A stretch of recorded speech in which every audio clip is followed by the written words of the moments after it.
किसान अकेडमी ਦੇ online platform ਦੇ ਉੱਪਰ ਤੁਹਾਡਾ ਸਵਾਗਤ ਹੈ।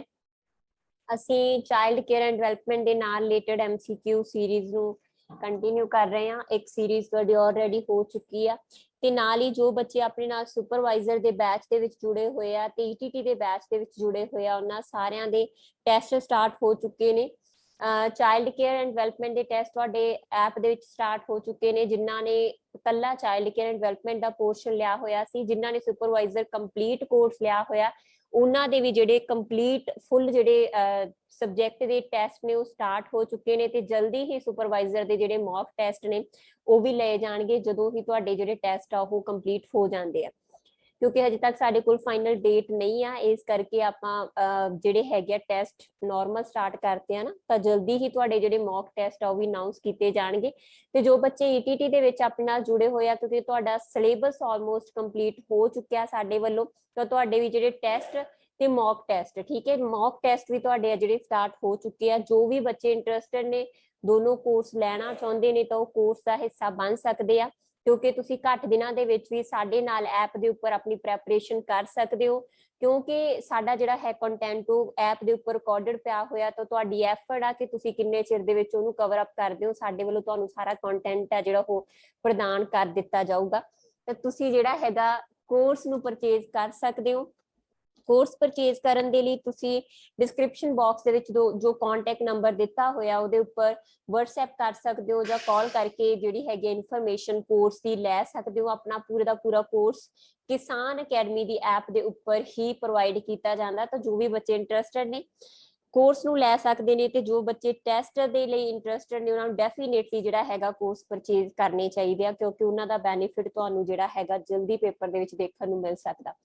ਤਾਂ ਆਪਾਂ ਸਟਾਰਟ ਕਰਦੇ ਹਾਂ ਜੀ ਸਾਡੀ ਸੀਰੀਜ਼ ਸੈਕਿੰਡ। ਤਾਂ ਆਪਣੇ ਕੋਲ ਫਰਸਟ ਕੁਐਸਚਨ ਆ ਬੇਟਾ, which method of teaching and learning not suitable for preschool. ਪਹਿਲੀ ਗੱਲ ਤਾਂ ਬੇਟਾ ਕਾਫੀ ਬੱਚਿਆਂ ਦੇ ਮੈਸੇਜ ਆ ਰਹੇ ਆ ਕਿ ਮੈਮ ਪ੍ਰੀ ਸਕੂਲ ਦੇ ਵਿੱਚ ਤੁਸੀਂ ਕਾਫੀ ਜ਼ਿਆਦਾ ਕੰਟੈਂਟ ਸਾਨੂੰ ਪ੍ਰੋਵਾਈਡ ਕੀਤਾ ਹੋਇਆ, ਕਿ ਇੰਨਾ ਕੰਟੈਂਟ ਸਾਨੂੰ ਨੀਡਡ ਹੈ ਜਾਂ ਨਹੀਂ। ਬੇਟਾ ਕਿਉਂਕਿ ਤੁਹਾਨੂੰ ਸਿਰਫ ਟੌਪਿਕ ਦਿੱਤਾ ਹੋਇਆ ਪ੍ਰੀ ਸਕੂਲ ਐਜੂਕੇਸ਼ਨ, ਕੋਈ ਲਿਮਟ ਨਹੀਂ ਦਿੱਤੀ ਹੋਈ ਹੈ ਨਾ, ਕਿਉਂਕਿ ਤੁਹਾਡੇ ਤੋਂ ਫਿਲਾਸਫੀ ਪੁੱਛੀ ਆ ਜਾਂ ਉਹਦਾ ਕੋਈ ਮੈਥਡ ਪੁੱਛਿਆ ਜਾਂ ਉਹਦਾ ਕਰਿਕੂਲਮ ਪੁੱਛਿਆ ਜਾਂ ਉਹਦੀ ਇਵੈਲੂਏਸ਼ਨ ਪੁੱਛੀ ਆ।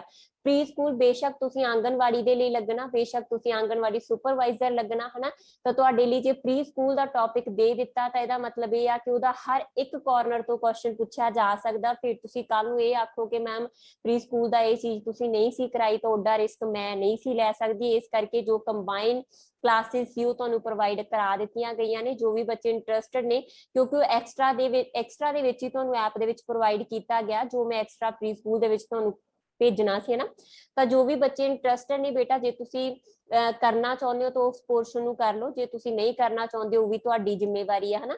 ਮੈਂ ਜ਼ਰੂਰ ਵੈਸੇ ਸੁਜੈਸਟ ਕਰੂੰਗੀ ਕਿ ਬੇਸ਼ੱਕ ਤੁਸੀਂ ਉਹ ਚ ਬਹੁਤ ਡੀਪ ਦੇ ਵਿੱਚ ਨਹੀਂ ਜਾਣਾ ਚਾਹੁੰਦੇ, ਕਿਉਂਕਿ ਪ੍ਰੀ ਸਕੂਲ ਦੀਆਂ ਬਹੁਤ ਵੀਡੀਓਜ਼ ਨੇ ਜੋ ਅਪਲੋਡ ਅਲੱਗ ਕੀਤੀਆਂ ਗਈਆਂ, ਹਨਾ, ਤਾਂ ਤੁਸੀਂ ਇੱਕ ਵਾਰ ਗੋ ਥਰੂ ਜ਼ਰੂਰ ਹੋਵੋ, ਠੀਕ ਹੈ। ਬੇਸ਼ੱਕ ਤੁਸੀਂ ਉਹਨਾਂ ਜਿਹੜੀ ਹੈ ਐਫਰਟ ਉਹਨੂੰ ਨਾ ਦਿਓ ਜਿੰਨੀ ਤੁਸੀਂ ਬਾਕੀ ਸਿਲੇਬਸ ਨੂੰ ਦੇਣੀ ਆ, ਬਟ ਇੱਕ ਵਾਰ ਜ਼ਰੂਰ ਜਿਹੜਾ ਹੈਗਾ ਉਹਦੇ ਚੋਂ ਗੋ ਥਰੂ ਹੋਵੋ, ਕਿਉਂਕਿ ਪ੍ਰੀ ਸਕੂਲ ਦੀ ਕੋਈ ਲਿਮਟ ਨਹੀਂ ਆ, ਠੀਕ ਹੈ ਜੀ। ਤਾਂ ਆਪਾਂ ਸਟਾਰਟ ਕਰਦੇ ਹਾਂ। ਆਪਣੀ ਤੋਂ ਫਰਸਟ ਕੁਐਸਚਨ ਹੀ ਪ੍ਰੀ ਸਕੂਲ ਦੇ ਨਾਲ ਰਿਲੇਟਡ ਆ ਕਿ which method of teaching and learning not suitable for preschool, ਹਨਾ। ਪ੍ਰੀ ਸਕੂਲ ਦੇ ਲਈ ਕਿਹੜਾ ਮੈਥਡ ਹੈਗਾ ਟੀਚਿੰਗ ਤੇ ਲਰਨਿੰਗ ਦਾ ਜੋ ਸੂਟੇਬਲ ਨਹੀਂ ਆ। ਤੁਸੀਂ 3 ਤੋਂ 6 ਸਾਲ ਦੇ ਬੱਚੇ ਨੂੰ ਪ੍ਰੀ ਸਕੂਲ ਐਜੂਕੇਸ਼ਨ ਪ੍ਰੋਵਾਈਡ ਕਰਨੀ ਆ, ਤਾਂ 3 ਤੋਂ 6 ਸਾਲ ਦੇ ਬੱਚੇ ਨੂੰ ਤੁਸੀਂ ਕਿਵੇਂ ਪੜ੍ਹਾ ਸਕਦੇ ਹੋ? ਸਟੋਰੀ ਟੈਲਿੰਗ ਦੇ ਰਾਹੀਂ, ਹਨਾ, ਛੋਟੀਆਂ ਛੋਟੀਆਂ ਜਿਹੜੀਆਂ ਕਹਾਣੀਆਂ ਸੁਣਾ ਕੇ। ਦੂਜਾ ਪਲੇਵੇ ਮੈਥਡ ਜਿਹੜਾ ਕਿ ਬੈਸਟ ਮੈਥਡ ਹੁੰਦਾ, ਬੱਚਾ ਖੇਡ ਖੇਡ ਦੇ ਰਾਹੀਂ ਸਿੱਖਦਾ। ਤੇ ਤੀਜਾ ਆਬਜ਼ਰਵੇਸ਼ਨ, ਯਾਨੀ ਕਿ ਅਵਲੋਕਨ ਕਰਕੇ ਤੁਸੀਂ ਬੱਚੇ ਨੂੰ ਸਿਖਾ ਸਕਦੇ ਹੋ। ਤੁਹਾਡਾ ਅਵਲੋਕਨ ਤੇ ਬੱਚੇ ਦਾ ਅਵਲੋਕਨ ਦੋਨੋਂ ਹੀ ਜਿਹੜੇ ਹੈਗੇ ਆ ਉਹ ਇੰਪੋਰਟੈਂਟ ਨੇ। ਆਬਜ਼ਰਵੇਸ਼ਨ ਇੰਪੋਰਟੈਂਟ ਆ ਫॉर ਲਰਨਿੰਗ, ਕਿਉਂਕਿ ਜੇ ਬੱਚਾ ਆਬਜ਼ਰਵ ਕਰੂਗਾ ਤਾਂ ਸੈਂਸਿਸ ਨੂੰ ਯੂਜ਼ ਕਰੂਗਾ, ਠੀਕ ਹੈ। ਸੈਂਸਿਸ ਨੂੰ ਯੂਜ਼ ਕਰਕੇ ਮਾਡਲਿੰਗ ਕਰਨ ਦੀ ਕੋਸ਼ਿਸ਼ ਕਰੂਗਾ ਤੇ ਉਸੇ ਤਰੀਕੇ ਦਾ ਜਿਵੇਂ ਉਹ ਦੇਖੂਗਾ ਉਸੇ ਤਰੀਕੇ ਦਾ ਉਹ ਲਰਨ ਕਰੂਗਾ, ਠੀਕ ਹੈ। ਤੇ ਤੁਹਾਡੀ ਆਬਜ਼ਰਵੇਸ਼ਨ ਵੀ ਜ਼ਰੂਰੀ ਆ, ਕਿਉਂਕਿ ਕੋਈ ਵੀ ਟੀਚਰ, ਬੇਸ਼ੱਕ ਤੁਸੀਂ ਸੁਪਰਵਾਈਜ਼ਰ ਹੋ, ਬਟ ਤੁਹਾਡੀ ਗਾਈਡੈਂਸ ਦੇ ਅੰਡਰ ਜਿਹੜੇ ਆਂਗਨਵਾੜੀ ਵਰਕਰ ਨੇ ਉਹ ਟੀਚ ਕਰਨਗੇ, ਹਨਾ, ਜਿਹੜੇ 3 ਤੋਂ 6 ਸਾਲ ਦੇ ਬੱਚਿਆਂ ਨੂੰ ਗਾਈਡ ਕਰਨਗੇ, ਤਾਂ ਜਿਹੜੀ ਹੈ ਡੈਫੀਨੇਟਲੀ ਆਬਜ਼ਰਵੇਸ਼ਨ ਆ ਜਿਹੜੀ ਹਰ ਇੱਕ ਸਟੇਜ ਦੇ ਉੱਪਰ ਇੰਪੋਰਟੈਂਟ ਹੋਊਗੀ, ਠੀਕ ਹੈ। ਤਾਂ ਤਿੰਨੋਂ ਮੈਥਡ ਨੇ ਜਿਹੜੇ ਬੇਟਾ ਇੰਪੋਰਟੈਂਟ ਨੇ ਕਿਹਦੇ ਲਈ? ਪ੍ਰੀ ਸਕੂਲ ਦੇ ਲਈ। ਠੀਕ ਹੈ, ਜਿਹੜਾ ਮੈਥਡ ਸੂਟੇਬਲ ਨਹੀਂ ਆ ਉਹ ਹੈ ਆਪਣੇ ਕੋਲ ਡਿਡਕਟਿਵ ਮੈਥਡ। ਬੇਟਾ ਡਿਡਕਟਿਵ ਮੈਥਡ ਦੇ ਵਿੱਚ ਕੀ ਹੁੰਦਾ, ਪਹਿਲਾਂ ਤੁਸੀਂ ਜਿਹੜੇ ਨੋਰਮਸ ਹੁੰਦੇ ਆ, ਰੂਲ ਹੁੰਦੇ ਆ ਜਾਂ ਪ੍ਰਿੰਸੀਪਲ ਹੁੰਦੇ ਆ, ਉਹਨਾਂ ਬਾਰੇ ਦੱਸ ਦਿਓ ਹਨਾ, ਤੇ ਫਿਰ ਆ ਜਿਹੜੀਆਂ ਲੇਟਰ ਔਨ ਐਗਜ਼ਾਮਪਲਸ ਦਿੰਦੇ ਹੋ। ਬੱਚੇ ਛੋਟੇ ਨੇ ਤੇ ਉਹਨਾਂ ਲਈ ਜਿਹੜਾ ਇਹ ਮੈਥਡ ਆ ਉਹ ਬਿਲਕੁਲ ਹੀ ਸੂਟੇਬਲ ਨਹੀਂ। ਤੁਸੀਂ ਪਹਿਲਾਂ ਜਾ ਕੇ ਸਿੱਧੀਆਂ ਥਿਊਰੀ ਸਮਝਾਤੀ, ਉਹਨਾਂ ਨੂੰ ਕੋਈ ਐਗਜ਼ਾਮਪਲ ਨਹੀਂ ਦਿੱਤੀ, ਕੋਈ ਡੈਮੋ ਨਹੀਂ ਦਿੱਤਾ, ਫਿਰ ਉਹ ਨਹੀਂ ਸਮਝ ਸਕਦੇ ਹਨਾ। ਤਾਂ ਇਹਨਾਂ ਬੱਚਿਆਂ ਦੇ ਲਈ ਇੰਡਕਟਿਵ ਮੈਥਡ ਤਾਂ ਡੈਫੀਨੇਟਲੀ ਇੰਪੋਰਟੈਂਟ ਹੋ ਸਕਦਾ ਹਨਾ, ਉਹ ਵੀ ਪ੍ਰੀ ਸਕੂਲ ਲੈਵਲ ਦੇ ਉੱਪਰ ਇੰਡਕਟਿਵ ਡਿਡਕਟਿਵ ਦੋਨੋਂ ਹੀ ਇੰਨੇ ਜ਼ਿਆਦਾ ਇੰਪੋਰਟੈਂਟ ਮੈਥਡ ਨਹੀਂ ਹੈਗੇ ਜਿੰਨਾ ਕਿ ਸਾਡੇ ਲਈ ਪਲੇ ਬੇਸ ਸਟੋਰੀ ਟੈਲਿੰਗ ਜਾਂ ਫੋਨੈਟਿਕ ਮੈਥਡ ਇੰਪੋਰਟੈਂਟ ਹੋਣਗੇ ਜਾਂ ਐਕਟੀਵਿਟੀ ਮੈਥਡ ਇੰਪੋਰਟੈਂਟ ਹੋਣਗੇ ਹਨਾ, ਉਹਨੇ ਸਾਡੇ ਲਈ ਇੰਪੋਰਟੈਂਟ ਨਹੀਂ ਆ। ਬਟ ਇੰਡਕਟਿਵ ਮੈਥਡ ਦੇ ਵਿੱਚ ਕੀ ਹੁੰਦਾ ਕਿ ਪਹਿਲਾਂ ਤੁਸੀਂ ਐਗਜ਼ਾਮਪਲ ਦਿੰਦੇ ਹੋ, ਠੀਕ ਹੈ, ਮੈਂ ਕਿਸੇ ਬੱਚੇ ਨੂੰ ਟਰੀ ਬਾਰੇ ਦੱਸਣਾ ਤਾਂ ਮੈਂ ਪਹਿਲਾਂ ਟਰੀ ਦਿਖਾਉਂਗੀ, ਟਰੀ ਦੀਆਂ ਐਗਜ਼ਾਮਪਲਸ ਦਊਂਗੀ ਹਨਾ, ਕਿ ਮੈਂ ਉੱਥੋਂ ਪੱਤੇ ਤੋੜੇ, ਆਹ ਚੀਜ਼ ਕੀ ਹੁੰਦੀ ਹੈ, ਇਹ ਲੀਵਸ ਹੁੰਦੇ ਨੇ ਹਨਾ, ਇਹ ਜਿਹੜੀਆਂ ਬ੍ਰਾਂਚਸ ਹੁੰਦੀਆਂ ਨੇ। ਫਿਰ ਮੈਂ ਉਹਦੀ ਪੂਰੀ ਥਿਊਰੀ ਸਮਝਾਉਂਗੀ ਕਿ ਇੱਕ ਦਰਖਤ ਕੀ ਹੈਗਾ ਜਿਹਦੇ ਬ੍ਰਾਂਚਸ ਨੇ ਜਿਹੜੇ ਸਾਨੂੰ ਆਕਸੀਜਨ ਦੇ ਵਿੱਚ ਹੈਲਪ ਕਰਦੇ ਆ, ਲੋਟ ਆਫ ਥਿੰਗਸ ਹੈ ਨਾ ਜੋ ਤੁਸੀਂ ਟੀਚ ਕਰਨਾ ਚਾਹੁੰਦੇ ਹੋ ਕਿਸੇ ਵੀ ਥਿਊਰੀ ਦੇ ਨਾਲ, ਕਿਸੇ ਵੀ ਕਨਸੈਪਟ ਦੇ ਨਾਲ। ਬਟ ਪਹਿਲਾਂ ਕੀ ਆ, ਫਸਟ ਤੁਸੀਂ ਐਗਜ਼ਾਮਪਲ ਦੱਸੋਗੇ, ਫਿਰ ਜਿਹੜੇ ਹੈਗੇ ਨੇ ਨੋਰਮਸ, ਪ੍ਰਿੰਸੀਪਲ ਜਾਂ ਥਿਊਰੀ ਜੋ ਵੀ ਤੁਸੀਂ ਦੱਸਣਾ ਚਾਹੁੰਦੇ ਹੋ ਦੱਸੋਗੇ, ਉਹ ਹੁੰਦਾ ਇੰਡਕਟਿਵ ਮੈਥਡ। ਤਾਂ ਇੰਡਕਟਿਵ ਮੈਥਡ ਕਿਤੇ ਨਾ ਕਿਤੇ ਤੁਸੀਂ ਯੂਜ਼ ਕਰ ਸਕਦੇ ਹੋ, but ਡਿਡਕਟਿਵ method not suitable for a child of preschool। Next question है बेटा अपने को, child of 3 to 6 year learn through. एक बच्चा 3 ਤੋਂ 6 ਸਾਲ ਦਾ ਬੱਚਾ ਕਾਦੇ ਰਾਹੀਂ ਸਿੱਖਦਾ ਨਾ, ਧਿਆਨ ਦੇ ਵਿੱਚ ਰੱਖੋ ਬੇਟਾ 3 ਤੋਂ 6 ਸਾਲ ਦਾ ਬੱਚਾ, ਤੁਸੀਂ ਮੇਰੇ ਨਾਲ ਕੰਪਲੀਟ ਕਲਾਸਿਸ ਲੈ ਚੁੱਕੇ ਹੋ। 3 ਤੋਂ 6 ਸਾਲ ਦਾ ਬੱਚਾ ਫਸਟ ਆਪਸ਼ਨ ਆਪਣੇ ਕੋਲ ਗਤੀਵਿਧੀਆਂ ਦੇ ਰਾਹੀਂ ਸਿੱਖਦਾ, ਠੀਕ ਹੈ, ਮੋਟਰ ਐਕਟੀਵਿਟੀਜ਼ ਹੋ ਗਈਆਂ ਉਹਦੀਆਂ, ਗ੍ਰॉस ਐਂਡ ਫਾਈਨ ਮੋਟਰ ਸਕਿੱਲ ਦੋਨਾਂ ਦੇ ਰਾਹੀਂ ਸਿੱਖਦਾ। ਸੈਂਸਿਸ ਆਪਣੀਆਂ 5 ਗਿਆਨ ਇੰਦਰੀਆਂ ਦੇ ਰਾਹੀਂ ਸਿੱਖਦਾ, ਤੇ ਪਲੇ ਖੇਡ ਦੇ ਰਾਹੀਂ ਸਿੱਖਦਾ ਹਨਾ, ਹੋ ਸਕਦਾ ਹੈ ਸਹੀ ਹੋਵੇ। ਥਰਡ ਸੈਕਿੰਡ ਆਪਸ਼ਨ ਆਪਣੇ ਕੋਲ ਇਮੀਟੇਸ਼ਨ, ਨਕਲ ਦੇ ਰਾਹੀਂ ਸਿੱਖਦਾ, ਬਿਲਕੁਲ ਬੱਚਾ ਨਕਲ ਦੇ ਰਾਹੀਂ ਸਿੱਖਦਾ ਹਨਾ। ਪਲੇ ਦੇ ਰਾਹੀਂ ਸਿੱਖਦਾ, ਖੇਡ ਕੇ ਸਿੱਖਦਾ, ਬਿਲਕੁਲ ਸਹੀ ਹੈ। ਲੈਕਚਰ ਦੇ ਰਾਹੀਂ ਸਿੱਖਦਾ, ਨਹੀਂ। ਤਾਂ ਇੱਥੇ ਲੈਕਚਰ ਦੇ ਕਰਕੇ ਸਾਡੀ ਸਟੇਟਮੈਂਟ ਕੀ ਹੋਗੀ, ਗਲਤ, ਕਿਉਂਕਿ ਛੋਟੇ ਬੱਚੇ ਲਈ lecture method not suitable. Storytelling ਦੇ ਰਾਹੀਂ ਡੈਫੀਨੇਟਲੀ ਸਿੱਖਦਾ, ਲੈਕਚਰ ਦੇ ਰਾਹੀਂ ਬਿਲਕੁਲ ਨਹੀਂ ਸਿੱਖਦਾ, ਤਾਂ ਸਾਡੇ ਲਈ ਇਹ ਵਾਲੀ ਆਪਸ਼ਨ ਵੀ ਹੋਗੀ ਐਲੀਮੀਨੇਟ। ਤਾਂ ਆਪਣੇ ਲਈ ਆਂਸਰ ਬੇਟਾ ਕੀ ਹੋ ਗਿਆ, ਐਕਟੀਵਿਟੀਜ਼, ਸੈਂਸਿਸ ਐਂਡ ਪਲੇ। ਠੀਕ ਹੈ ਜੀ, ਕਲੀਅਰ। ਤਾਂ ਇੱਕ ਬੱਚਾ ਹੈਗਾ ਐਕਟੀਵਿਟੀਜ਼ ਦੇ ਰਾਹੀਂ ਸਿੱਖਦਾ, ਸੈਂਸਿਸ ਦੇ ਰਾਹੀਂ ਸਿੱਖਦਾ, ਇਹ ਕਿਹਨੇ ਆਖਿਆ ਸੀਗਾ, ਪਿਆਜੇ ਨੇ ਵੀ ਆਖਿਆ ਸੀ। ਠੀਕ ਹੈ ਜੀ, ਕਲੀਅਰ। ਤਾਂ ਇਹ ਆਪਣੇ ਕੋਲ related to preschool। then next question ਆਪਣੇ ਕੋਲ, what involved in child care। Child care ਦੇ ਵਿੱਚ ਕੀ ਸ਼ਾਮਲ ਆ, ਠੀਕ ਹੈ, ਚਾਈਲਡ ਕੇਅਰ ਦੇ ਵਿੱਚ ਬੇਟਾ ਕੀ ਸ਼ਾਮਲ ਆ। ਚਾਈਲਡ ਕੇਅਰ ਦੇ ਵਿੱਚ ਅਸੀਂ ਇੱਕ ਬੱਚੇ ਨੂੰ, ਚਾਈਲਡ ਕੇਅਰ ਵੈਸੇ ECC ਦਾ ਹਿੱਸਾ ਨਾ, ਤੁਹਾਨੂੰ ਪਤਾ ਹੋਊਗਾ, early childhood care and development, sorry early childhood care and education ਹੈ ਨਾ। ਮੈਂ ਜਿੰਨੀਆਂ ਕਲਾਸਿਸ ਤੁਹਾਡੀਆਂ ਹੁੰਦੀਆਂ ਨੇ, ਪਹਿਲਾਂ ਜੇ NTT ਚੱਲ ਰਹੀ ਸੀ ਉਹ 'ਚ ਵੀ ਮੈਂ ਤੁਹਾਨੂੰ ਲੈਬੋਰੇਟ ਕੀਤਾ ਇਹਨਾਂ ਦੇ ਬਾਰੇ, ਜੇ ਹੁਣ ਸੁਪਰਵਾਈਜ਼ਰ ਦੇ ਬੈਚ ਚੱਲ ਰਿਹਾ ਤਾਂ ਉਹਦੇ 'ਚ ਵੀ ਮੈਂ ਤੁਹਾਨੂੰ ਇਹਨਾਂ ਬਾਰੇ ਪ੍ਰੋਪਰ ਗਾਈਡ ਕਰ ਰਹੀ ਹਾਂ ਹਨਾ। ਤਾਂ ECC ਆਪਣੇ ਕੋਲ ਕੀ ਹੈ, early childhood care and education. ਤਾਂ ਆਪਾਂ ਖਾਸ ਕਰਕੇ 3 ਸਾਲ ਤੱਕ ਦੇ ਬੱਚੇ ਨੂੰ ਇਹਦੇ ਅੰਡਰ ਕੇਅਰ ਪ੍ਰਦਾਨ ਕਰਦੇ ਹਾਂ, ਤੇ ਫਿਰ 3 ਤੋਂ ਲੈ ਕੇ 6 ਸਾਲ ਤੱਕ ਦੇ ਬੱਚੇ ਨੂੰ ਐਜੂਕੇਸ਼ਨ ਦੇ ਨਾਲ ਨਾਲ ਕੇਅਰ ਪ੍ਰਦਾਨ ਕਰਦੇ ਹਾਂ ਹਨਾ। ਕਲੀਅਰ। ਤਾਂ ਮਤਲਬ ਅਲਟੀਮੇਟਲੀ ਅਸੀਂ ਇੱਕ ਬੱਚੇ ਨੂੰ ਬਰਥ ਤੋਂ ਲੈ ਕੇ 6 ਸਾਲ ਤੱਕ ਜਿਹੜੀ ਹੈਗੀ ਆ ਕੇਅਰ ਬੇਸਿਕਲੀ ਪ੍ਰਦਾਨ ਕਰਦੇ ਹਾਂ। ਤੇ ਇੱਕ ਚਾਈਲਡ ਕੇਅਰ ਜਿਹੜੀ ਹੈ ਉਹਦੇ ਚ ਕੀ ਇਨਵੋਲਵਡ ਆ, ਠੀਕ ਹੈ। ਤਾਂ ਇਹ ਪ੍ਰੋਪਰ 6 ਸਾਲ ਤੱਕ ਦੀ ਉਮਰ ਨੂੰ ਇਨਕਲੂਡ ਕਰਕੇ ਗੱਲ ਕਰ ਰਹੇ ਹਾਂ ਅਸੀਂ। ਤਾਂ ਚਾਈਲਡ ਕੇਅਰ ਦੇ ਵਿੱਚ ਅਸੀਂ ਕਿਹਦੀ ਕੇਅਰ ਕਰਨੀ ਆ, ਨਿਊਟ੍ਰੀਸ਼ਨ, ਉਹਦਾ ਪੋਸ਼ਣ, ਠੀਕ ਹੈ। ਇਸੇ ਕਰਕੇ ਸਪਲੀਮੈਂਟਰੀ ਨਿਊਟ੍ਰੀਸ਼ਨ ਪ੍ਰੋਗਰਾਮ ਜਿਹੜੇ ਇਹਦੇ ਅੰਡਰ ਸ਼ਾਮਲ ਕੀਤੇ ਜਾਂਦੇ ਆ ECC ਪ੍ਰੋਗਰਾਮ ਦੇ ਵਿੱਚ। ਫਿਰ ਹੈਲਥ ਨੂੰ ਚੈੱਕਅਪ ਕਰਨਾ, ਰੈਗੂਲਰ ਉਹਨਾਂ ਨੂੰ ਮੈਡੀਸਿਨਸ ਦੇਣਾ, ਜੋ ਵੀ ਵਿਟਾਮਿਨਸ ਚਾਹੀਦੇ ਆ ਉਹ ਪ੍ਰੋਵਾਈਡ ਕਰਨੇ, ਜਾਂ ਜੋ ਵੀ ਨੀਡਡ ਹੈਗੀਆਂ ਬੱਚੇ ਨੂੰ ਉਹਨਾਂ ਦੀ ਹੈਲਥ ਦੇ ਉੱਪਰ ਧਿਆਨ ਦੇਣਾ, ਜਾਂ ਰੈਫਰਲ ਸਰਵਿਸਿਜ਼ ਨੇ ਜਿਹੜੀਆਂ ਕਿ ਚਾਈਲਡ ਕੇਅਰ ਦੇ ਜਿਹੜੀ ਪ੍ਰੋਵਾਈਡ ਕੀਤੀਆਂ ਜਾਂਦੀਆਂ ਨਾ। ਤੇ ਨਾਲ ਹੀ ਜਿਹੜਾ 3 ਤੋਂ 6 ਸਾਲ ਦੇ ਬੱਚੇ ਨੂੰ ਐਜੂਕੇਸ਼ਨ ਪ੍ਰੋਵਾਈਡ ਕਰਨੀ, ਜਿਹਦੇ ਨਾਲ ਰਿਲੇਟਡ ਸਾਡੀ ਆਰਟੀਕਲ 45 ਵੀ ਡੀਲ ਕਰਦਾ ਨਾ, ਤੁਹਾਨੂੰ ਪਤਾ ਹੋਊਗਾ directive principal of state policies ਦੇ ਵਿੱਚ ਆਰਟੀਕਲ 45 ਵੀ ਸਾਡਾ ECC ਦੇ ਨਾਲ ਡੀਲ ਕਰਦਾ ਕਿ ਇੱਕ ਬੱਚੇ ਨੂੰ ਜਿਹੜੀਆਂ ਹੈਗੀਆਂ ਮੇਨ 3 ਚੀਜ਼ਾਂ ਤੁਸੀਂ ਪ੍ਰੋਵਾਈਡ ਕਰਨੀਆਂ ਨੇ ਟਿਲ 6 ਈਅਰ, ਠੀਕ ਹੈ ਜੀ। ਤਾਂ ਇਹਦਾ ਮਤਲਬ ਆਂਸਰ ਸਾਡੇ ਕੋਲ ਕੀ ਹੋ ਗਿਆ, all of these. Next question ਆਪਣੇ ਕੋਲ, ਵਿਚ ਇਜ਼ ਰੋਂਗ ਅਬਾਊਟ ਫਰੋਬਲ। ਤਾਂ ਫਰੋਬਲ ਦੇ ਬਾਰੇ ਚ ਕਹਿੰਦੇ ਕਿਹੜੀ ਚੀਜ਼ ਗਲਤ ਆ, ਠੀਕ ਹੈ। ਫਰੋਬਲ ਨੇ ਬੇਟਾ ਕਿਹਦੇ ਬਾਰੇ ਚ ਗੱਲ ਕੀਤੀ ਹੈਗੀ ਆ? ਫਰੋਬਲ ਨੇ, ਤੁਹਾਨੂੰ ਯਾਦ ਹੋਊਗਾ, ਪਲੇ ਦੇ ਮੈਥਡ ਦੇ ਨਾਲ ਕਿ ਇੱਕ ਬੱਚਾ ਖੇਡ ਦੇ ਰਾਹੀਂ ਸਿੱਖਦਾ, ਮੇਨ ਕੰਸੰਟਰੇਸ਼ਨ ਕੀਤਾ ਕਿਨੇ? ਫਰੋਬਲ ਨੇ। ਮੌਂਟੈਸਰੀ ਨੇ ਵੀ ਕੀਤਾ, ਬਾਕੀ ਸਾਰਿਆਂ ਨੇ ਵੀ ਕੀਤਾ, ਬਟ ਫਰੋਬਲ ਆ ਜਿਹੜਾ ਆਪਦੇ ਸਪੈਸ਼ਲ ਕਿ ਇੱਕ ਬੱਚਾ ਖੇਡ ਦੇ ਰਾਹੀਂ ਸਿੱਖਦਾ, ਆਪਣੇ ਮੈਥਡ ਦਿੱਤਾ ਉਹਨੇ, ਕਿਹੜਾ ਮੈਥਡ ਸੀ? ਕਿੰਡਰਗਾਰਟਨ ਮੈਥਡ ਉਹਦੇ ਲਈ ਪ੍ਰਸਿੱਧ ਆ। ਤੇ ਉਹਨੇ ਆਪਣਾ ਜਿਹੜਾ ਪਹਿਲਾ ਕਿੰਡਰਗਾਰਟਨ ਸਕੂਲ ਸੀਗਾ ਉਹ ਕਦੋਂ ਸੈਟਅਪ ਕੀਤਾ ਸੀ? 1837 ਈਸਵੀ ਦੇ ਵਿੱਚ, ਜਿਹੜੀ ਕਿ ਬਿਲਕੁਲ ਰਾਈਟ ਇਨਫੋਰਮੇਸ਼ਨ ਆ। ਫਿਰ ਉਹਨੇ ਜਿਹੜਾ ਹੈਗਾ ਕੁਝ ਵੂਡਨ ਗਿਫਟ ਦਿੱਤੇ ਤੇ ਆਕੂਪੇਸ਼ਨ ਦਿੱਤੇ, ਜਿਹਦੇ ਚ ਡਿਫਰੈਂਟ ਸ਼ੇਪਸ ਬਣੀਆਂ ਹੋਈਆਂ ਸੀਗੀਆਂ, ਗੁਟਕੇ ਬਣੇ ਹੋਏ ਸੀਗੇ ਹਨਾ, ਜਿਨ੍ਹਾਂ ਦੀ ਹੈਲਪ ਦੇ ਨਾਲ ਬੱਚੇ ਨੂੰ ਟੀਚ ਕੀਤਾ ਜਾਣਾ ਸੀ। ਨਾਲ ਹੀ ਉਹਨੇ ਹੈਗਾ ਜਿਹੜਾ ਕਿੰਡਰਗਾਰਟਨ ਗੀਤ, ਜਾਨੀ ਕਿ ਮਦਰ ਸੌਂਗ, ਜਿਹਨੂੰ ਇਹਨਾਂ ਦੀ ਜਿਹੜੀ ਫਰੋਬਲ ਜਰਮਨ ਦੇ ਸੀਗੇ ਤਾਂ ਜਰਮਨੀ ਭਾਸ਼ਾ ਦੇ ਵਿੱਚ ਮਟਰ ਉਨਕੋਸ਼ ਲਾਏਦਾਰ ਹਨਾ, ਤੇ ਸਪੈਸ਼ਲ ਸੌਂਗ ਸੀਗਾ, ਜਿਵੇਂ ਆਪਣੇ ਪੋਇਮਸ ਨਹੀਂ ਹੁੰਦੀਆਂ, ਆਪਾਂ ਪੋਇਮਸ ਦੇ ਰਾਹੀਂ ਬੱਚਿਆਂ ਨੂੰ ਟੀਚ ਕਰਦੇ ਆ, ਰਾਈਮਸ ਰਾਹੀਂ ਟੀਚ ਕਰਦੇ ਆ, तो ही प्रोसैस है। ठीक है, तो मेन 3 चीज़ां ने बेटा।